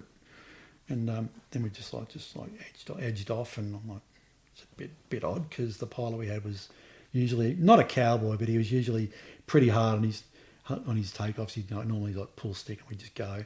And I'm like, well, what's going on? And everyone's like, oh, I'm like, what? And they're like, there was when we'd landed and the dust had sort of settled, and they dropped a bit of power. The right hand crew had looked down, and there was the prongs of a bouncing Betty mine sitting about a foot in front of the right wheel, and so they were all shitting themselves that it was going to blow. But this thing, because we'd landed just near a creek bed, so what they think had happened is it had washed down the creek bed, and this old mine had washed down. Right. So yeah, we got back and we jumped on the radio and tried to let the call sign know that there was a mine there, and they tried to find it, they couldn't find it. So yeah. Close, It was a close call. bit of pucker factor for the pilot. He was looking back over his right shoulder, because this thing was like right near his door. It was, Yeah. I think everyone was a bit close tucked call. up into their seats, and I'm just like oblivious. You're just doing your thing, mate. Yeah, thanks for not telling me. That was great. Yeah, thanks, guys. Jeez, and so you come back from that deployment, mate, and then two guys in the regiment, mate, who you worked alongside. You knew them, Brett Wood and Cam Baird. What are your memories of both these two boys? Well, I met Cam when he was on his when he first got into the unit. He was one part of that group of Rios that came from Singleton. So he was always one of those larger than life characters within the unit. And I know people always talk him up, now that he's no longer with us, but he was really one of those. He was a big guy. He was always sort of leading the pack. He was always having a bit of a laugh. He was a bit of a hooligan, and one of the group of that core group of those new guys who sometimes you'd look at him and you go, "Fuck, fellas, just calm it down, will you?" Because you knew that they were up to fucking mischief. It's just like, you couldn't prove it. You knew they were up to fucking shenanigans. And I don't know whether he was part of the crew that started Fight Club. I think he was, yeah. I'm pretty sure he was, because there was a few occasions that boys would rock up to sick parade. It was like with these random injuries. I'm like, well, what the fuck's going on here? And one of the boys got his grommets knocked out. Wow. Yeah, so I was like, they don't just fall out. What's going on here? So yeah, so I think that's one of the reasons it sort of got shut down. And Brett, Brett was just, they were both. Brett was just one of those quiet professionals who, again, I met Brett when I first got to the unit. He was there when we were in Timor. Just a consummate professional. He, just went about his business. He was quiet and unassuming until he didn't need to be.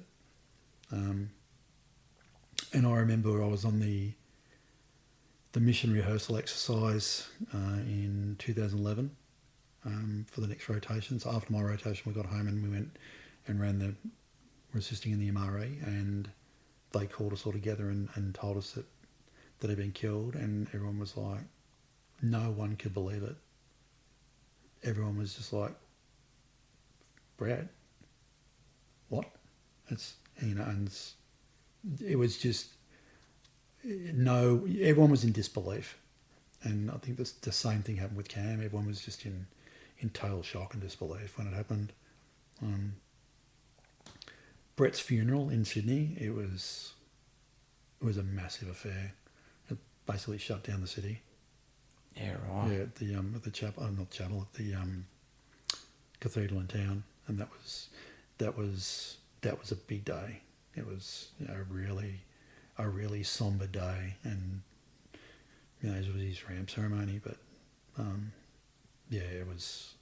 I wasn't there for cams because I'd left by then, but it was just one of those days that you're like, this just can't be happening. It's, you look at people and you go, I just can't believe you're not here. It was a real shock of disbelief, but it's not to be unexpected. The way he lived his life, the way they both lived their lives. It's something that Muzz said to me when we recorded his, that he said you kind of got accustomed to when you were over on deployment that you'd be here in Australia, and he said you'd sort of just check your phone to see. Yeah, and he said you just got used to that sort of lifestyle, and he's like, you just expect it for what you guys were doing and how dangerous what you guys were actually doing over there. And as you say, like, it's just those guys, like they lived their, they were both warriors. Yeah. They lived their life to the fullest, and I guess we can all take comfort, Slats, in that they died doing what they loved. If you take anything away from I know what you mean. It's like, I can't imagine those guys being a 93-year-old dude sitting in a nursing home. It doesn't fit. Yep. It really doesn't fit.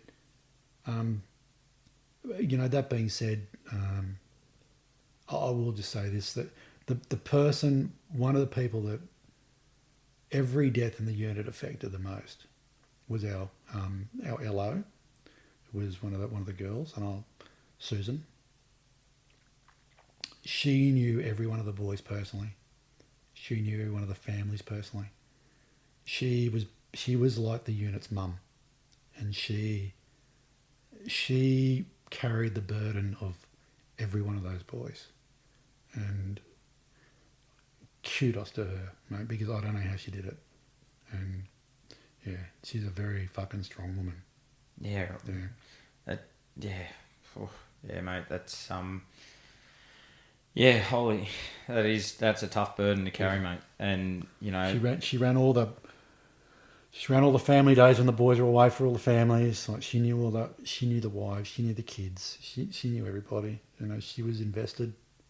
She was totally invested in everyone.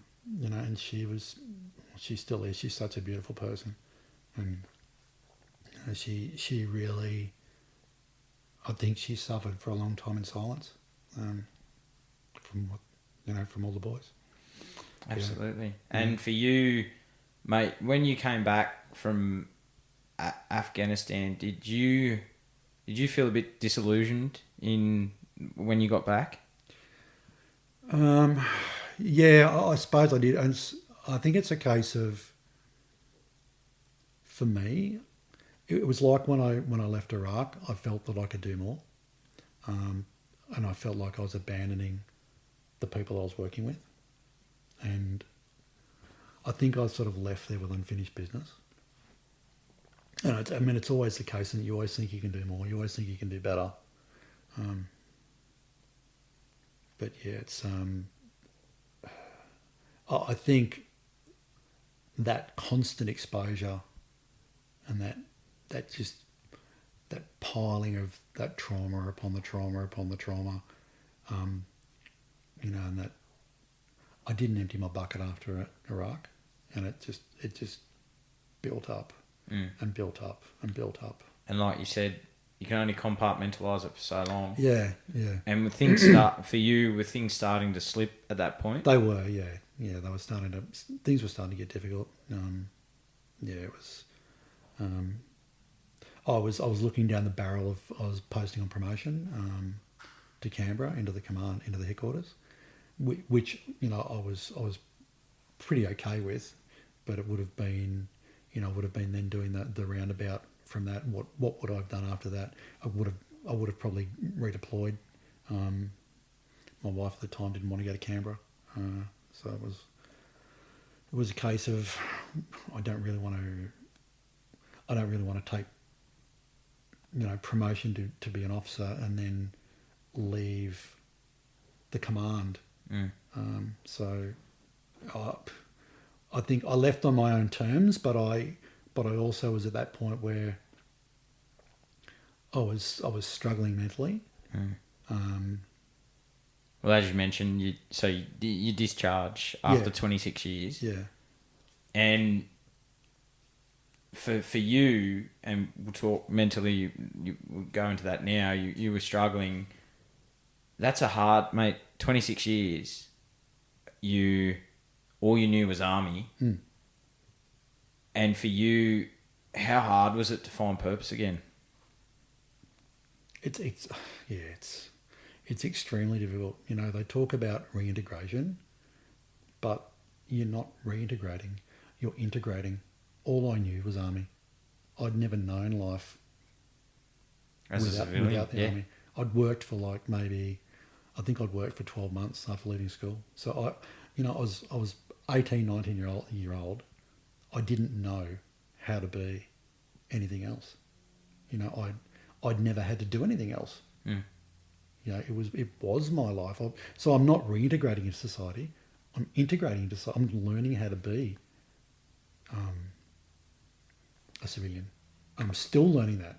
And like having a Medicare card, all that sort of stuff. Getting all that stuff, getting everything organised. And it's like after having everything not just done for you, but having everything available to you, so you didn't have to worry about all the other stuff. So for you, was there some dark days, Slats? Like some really, really dark days? And for you, when did you know it was time to put your hand up and say, hey, I need a bit of help? Probably, I discharged in 2012. So it probably wasn't until 13, 14, when my oldest son was getting some assessments done on him, and I went in. I was in with the meeting, and I walked out, and the psych actually turned around and said to my wife at the time, she said, he's got fucking issues. He needs fucking counselling. He needs to go and get some help. And I don't think at that stage that I was mature enough to realise that. I was very inwards looking. And I suppose to a degree I still am. But I didn't have that capacity to go, there's nothing fucking wrong with me. I'm fine. But it took a while. And I think, mate, it's a great point you touch on, because I know it personally myself, because I attempted suicide 9 years ago, and it is the hardest thing to do, is to put your hand up and say, hey, I'm in trouble, I need help. And because you feel that you're in control, like you feel you've got it, you feel everything's okay. And you would have said that to yourself too. You would have said, no, I'm good. Yeah, and it's the same as you've spent the last 26 years where all you've known is one way to do things. And if you spoke about it and said that you're having dramas, you're fucking gone. You would have been, you were ostracised. You're a fucking weak prick. What's wrong with you? Fucking get on with it. Suck it up. All the old cliches that we used to get told. And yeah, fair enough, that works to a certain degree. But yeah, it just got to that point where, I realised it's like, this is not good. I was self-medicating, with alcohol and with medications. So it was,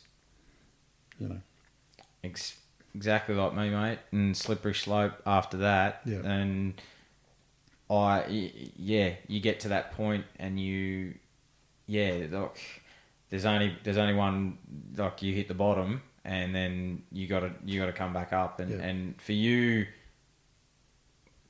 once you had left the army, did you find, because as you said, 26 years, did you then find it hard to find work integrating into being a civilian? I didn't find it hard to find work. I found it hard to find work that I found fulfilling and that I found rewarding. So yeah, that took me a good, probably 4 to 5 years until I found a space that gave me that rewarding nature and allowed me to feel like I was valued. So yeah, there was a couple of positions there. When I first got out, I was working for a mining company that had me working in New Guinea on a really shit roster, and that was not tenable. It was like I had a young family, and I'm away for 21 days and home for 7, and of those 7, 2.5 is travel, and it's just like it's just wasn't working. That and probably my shit attitude and everything else piled upon it contributed to, I wasn't happy. I wasn't happy in my marriage. So, takes two to tango. But, it's like, I'm sure that I was a contributing factor as well. And for you, like, as you say, you put your hand up, you got the help that you needed, and you're in a much, much better place now, mate. You've, as you say, you've found purpose again. And what are you doing now? Like, for people what do you do now, mate, that you've found that purpose again? So when I when I left defence, I already had my paramedical degree.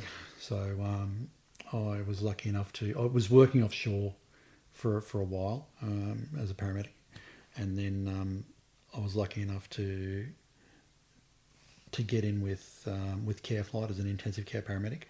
So again, that gave me that sense of purpose, because I was working as a single operator with a massively wide scope of practice, looking after 200 dudes, offshore on a floating production facility where you're 2 hours from help at a minimum. So a lot of responsibility in that way. I completed my nursing degree. So after spending years in the military hacking on nurses, they're getting their own back on me now. So yeah, I work as an emergency nurse now. Still do paramedical work. I'm working with another company called SOTER International. So we do delivery of tactical combat casualty care and emergency combat casualty care and first on scene courses to help again give back in that space where those first few interventions really count. It was just I've got my Blue Voodoo lounge in the casa. So yep. I'm lucky enough to have a phenomenal partner who supports me 100%. I am by no means an easy person to live with. I'm a bit of an OCD freak, but yeah, I'm truly blessed in the fact that I think I've come out the other side, and I think I've come out the other side pretty unscathed. I don't wake up in the middle of the night and want to put a gun in my head. I still have intrusive thoughts. I still have intrusive dreams. There's always those dreams about, those like cases that I spoke about briefly, that it doesn't matter what you do, you can't help them. And that'll never go for you, like. No, mate. I've had instance where a good mate of mine that I've known for years, who used to teach edge weapons in the military, when I met his wife for the first time, probably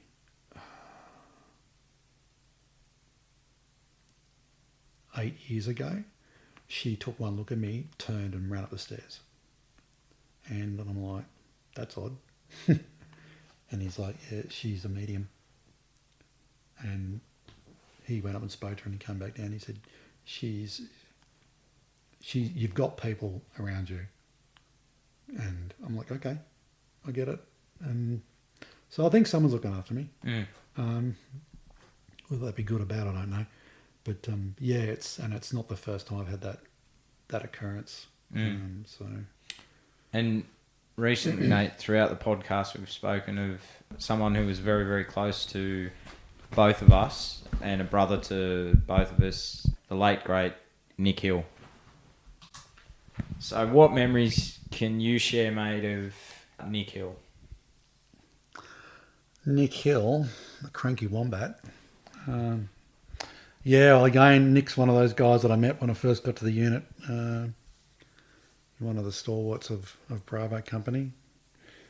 One of the founding members of TAG. And the good thing about Nick is you knew where you stood with him. Yep.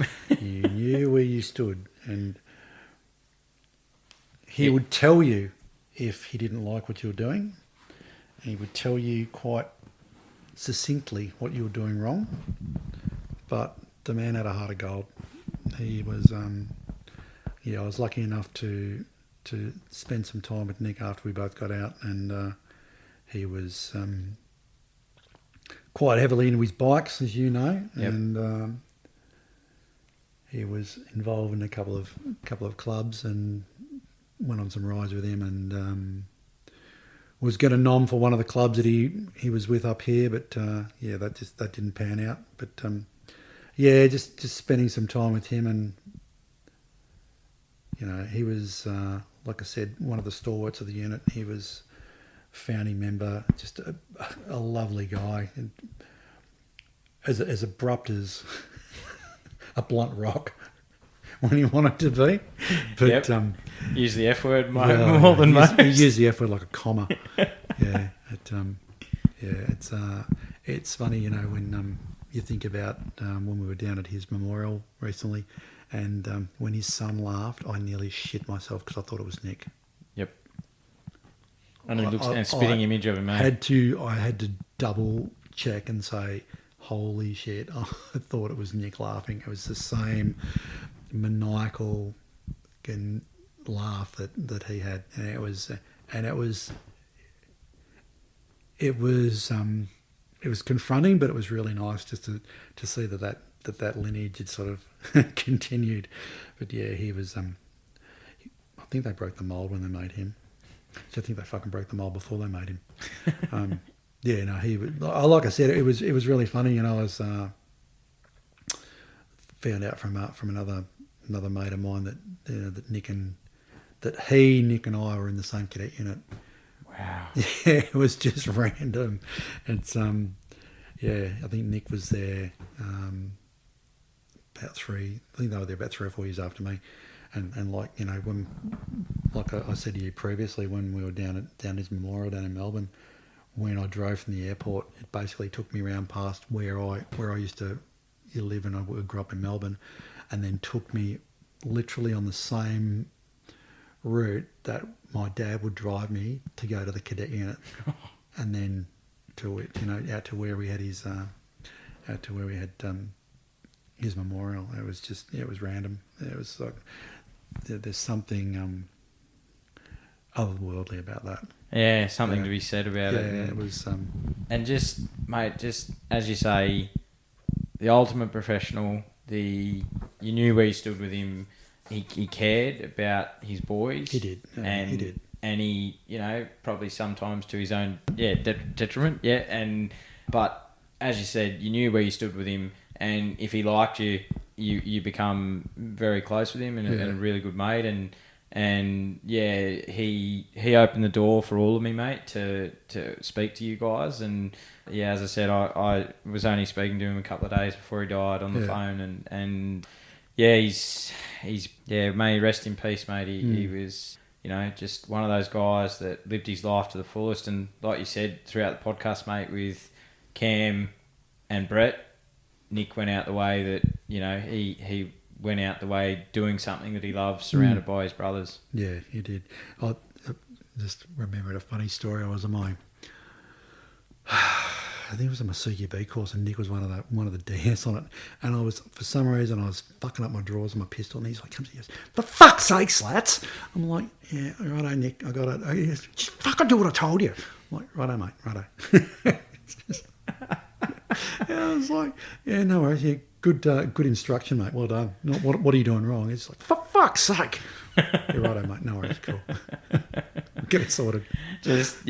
I could see, and there was a photo that I recently shared, mate, where Muzz actually sent me the photo of the old Redfern Tower. Yeah. Nick's out He's the out there window, berating him. Out there just launching at him. Yes, but as you say, mate, feeding it to him, and then in the next breath he'd be just laughing his head off at that. And there's mate, as he said to me though in his podcast, that it was he took it serious, his job, because he one of the original founding members of TAG, and it was a big as he said, it was a big capability that that you guys were taking. It was their baby, and sure. you guys, and I think Nick was one of the ones, mate, just the right man for the job. Yeah, no, for sure he was. There was, the original boys that raised that capability. There's some absolute fucking hard charges in that group, that's for sure. Absolutely. And mate, looking back now for you served with some amazing guys in the regiment, and you lost, as you said, you had the biggest loss in that whole the war on terrorism. How do you want the guys to be remembered by all Australians? That's a really tough question. I just think that every one of those guys, I know people always throw around the hero quote, and unfortunately I think it gets misused a lot. Yep. But without being cliche, every one of those boys was a fucking hero. They signed on the dotted line to do what they wanted to do, and they went out under their own terms. So I've been lucky enough to have walked in the shadows of some truly great men. And I just think that it would be remiss of me to say, or not to say, that every one of those men that have died, and every other man and woman that I've served with in that community are just absolute stalwarts of our nation, our community. And like I said, I'm truly honoured and truly blessed to have worked with them. Yeah. And I think, like we said, mate, that's, as we've said, as Ant said, as many others have said, mate, freedom's not free. And as you say, I think it's fitting to, absolutely, mate, I think it's fitting to call them all heroes. And someone, like you said, with, Brett and Cam, and another one that springs to mind from a few of the SAS boys is Matty Locke as well. Like, these guys are iconic. Like, what they've done. They're all gallant heroes, mate. As you say, mate, they signed a blank check you all signed a blank check when you sign on that dotted line and to defend our nation.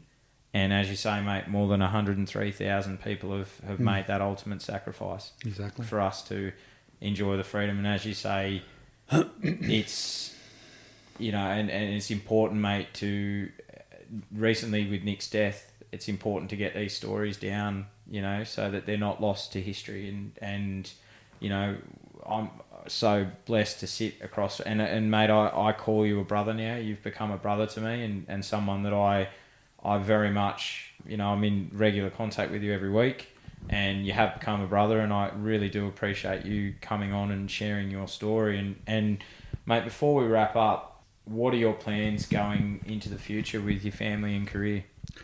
Well, we're currently in the throes of planning a wedding.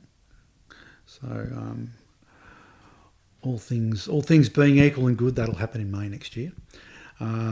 So we'll do that. I've got 4 kids that we need to sort out. So we've got two beautiful stepdaughters and my 2 sons. So we've got one's through school and 2 are nearly through school, and then one's got a couple more years to do. Going to continue with my work with an emergency. Going to continue with my work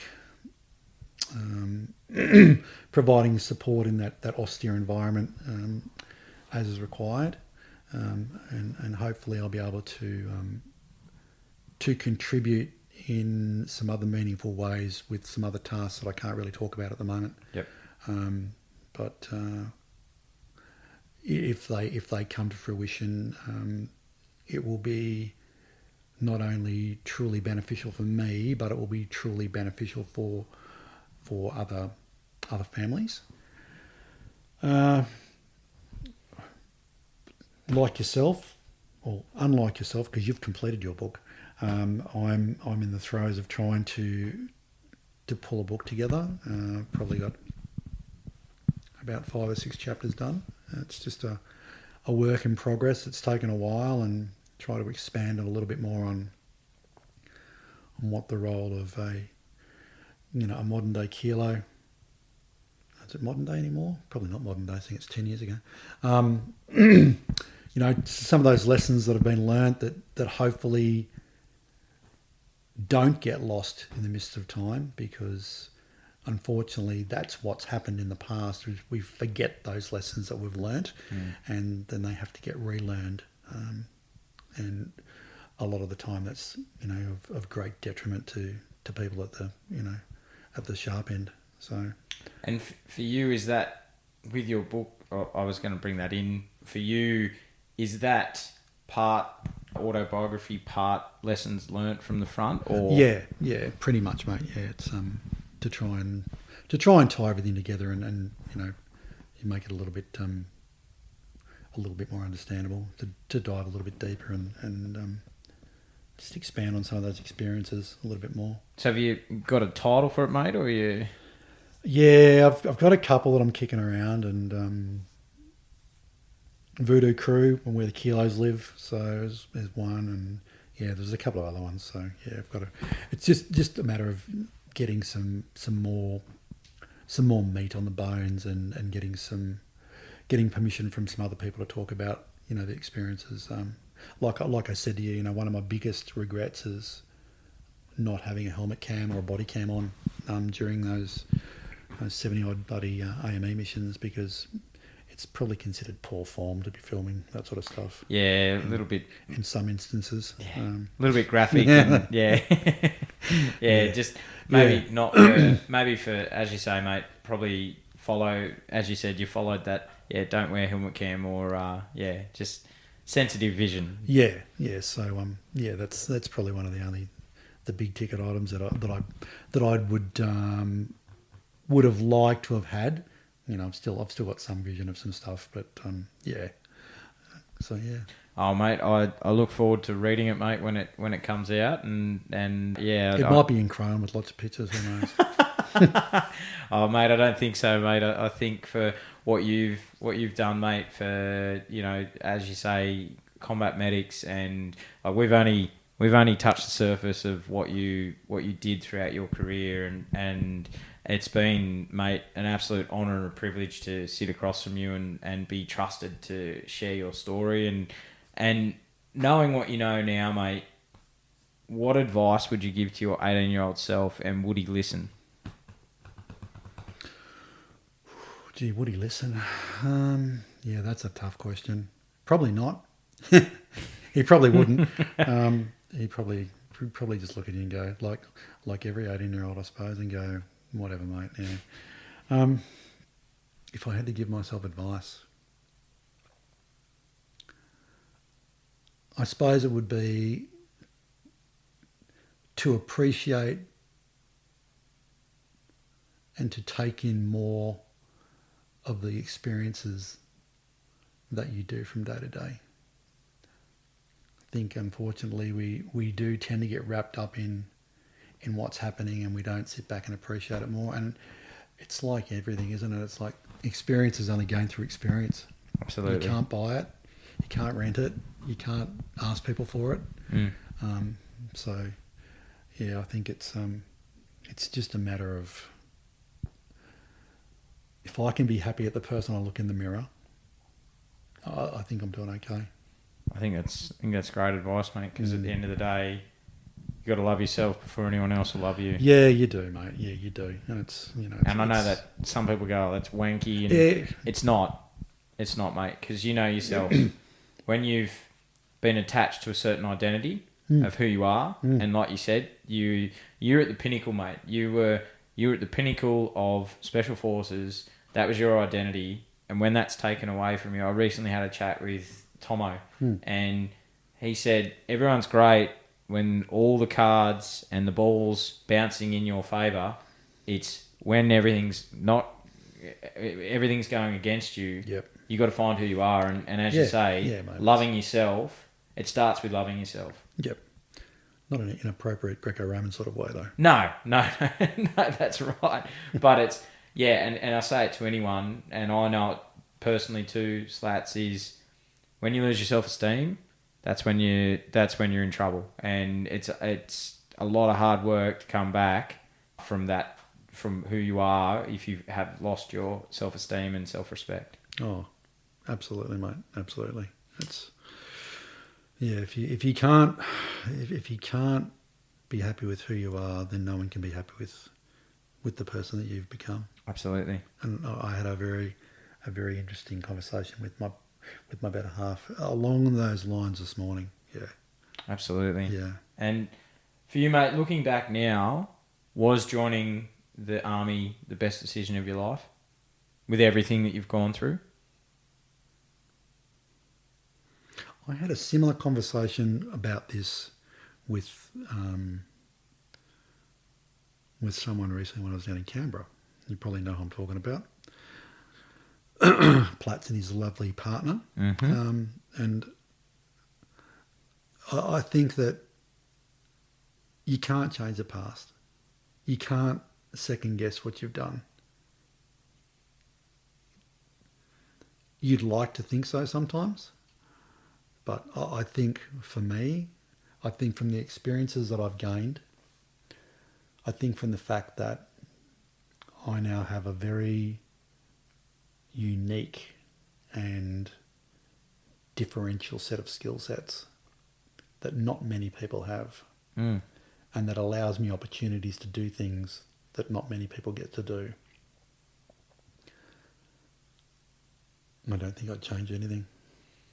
And I think, mate, from who you are as a person, as I say, you've become a brother to me and someone that I very, very highly respect, and it has shaped you into who you are today. And, mate, I don't think, as you say, as we said at the start, look, there's people that don't like you, but as I say, mate, you've become a brother to me, and I'm one of the very lucky few that actually gets to call you a brother. So I think your military service has shaped who you are, and it's, as I say, mate, you're a highly respected member of the community, and you know, looking back when you joined the military, mate, I think that if you could get to this point of where you are, I think you've got, you know, your military service to look back and be proud of. So yeah, that's just my view of you, mate, and how highly I respect you. Thanks, mate. It's very very well received, and thank you so much. No, you're welcome, mate. So what advice would you give Slatts? Anyone who is looking at, as you said when we started the podcast, you went for selection at 36 years old. What advice would you give to anyone who maybe is thinking of going for selection later in life, in their mid-30s or later 30s? Well, I've actually I've got somebody who's in that exact situation at the moment. He's 34, and he's looking at doing selection next year. And there's actually a couple of guys within the gym that I go to that are in the same boat. So I think be your harshest critic. You are never going to be able to look at yourself in the mirror knowing that you could have attempted something and that you passed it up. So if you are truly committed to what you want to do, you need to follow that with everything that you are. There's another young guy that we've mentored at the gym who's currently going through the process of becoming a CD, and he's 20 years old, and for a 20-year-old to be so motivated and so passionate and so driven in what he is doing, it is a breath of fresh air. There's hope. There is hope. There's hope. There is hope. But look, I think, what was one of the statistics I heard, that I think it's 1 in 300 make it through selection. And if it's what you want to do and it's what you are considering, all I would say is prepare well, surround yourself with a tribe that will help you achieve the aim that you want for yourself. Choose those people that are going to support you. And like this young man that we're helping at the moment, we've told him the same sort of thing as, like, don't listen to the naysayers.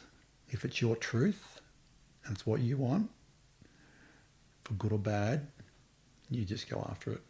Make it happen. And great advice, mate, because there was a lot of naysayers, mate, that said to me that you'll never write a book. Yeah. You'll never accomplish anything in life. You'll never amount to anything. And they laughed at me when I started this podcast, mate. They said, "You think you're going to be a podcaster?" And I'm part of 1% of people in the world, mate, with a podcast. What are you now? Fifth season? Fifth season, yep. Fifth season, recorded over 100 episodes, and the average life is 7. And if you're still around after 21, you're part of 1% of podcasters in the world. And, mate, I love doing... And if I had to listen to any of the naysayers, exactly, good point you touch on. If it's truly a dream that you want, no matter the pain, no matter the cost, make it happen. And like you say, mate, I am now a published author that... if you had said that 10 years ago, mate, where I wanted to end my life, I would have said, Slatts, what drugs are you smoking? So it's great advice that if you want it, be disciplined. And there's so many great people like yourself and so many other ex-guys that are from the regiment that are around to help these, and people can reach out. And how do people reach out to you, Slats, if they want to get in contact and talk to you about, maybe going for selection, or how do they get in contact with you? The easiest way, I suppose, would be on Instagram, at the Kilo Golf.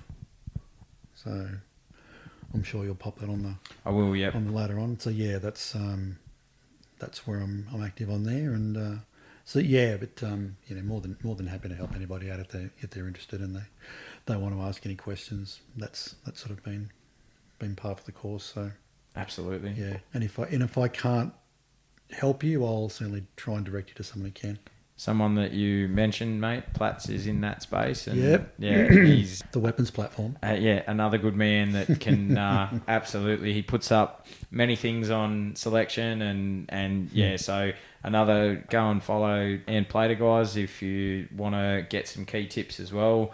Another decorated soldier that did some amazing work in SO Command and 2nd Commando Regiment. So go and give Platts a follow as well. I'm looking forward to seeing his reinterpretation of the 12-week program. Yeah, that will be he and Scotty. That will be an interesting take on it. Take and case of work. Yeah, absolutely.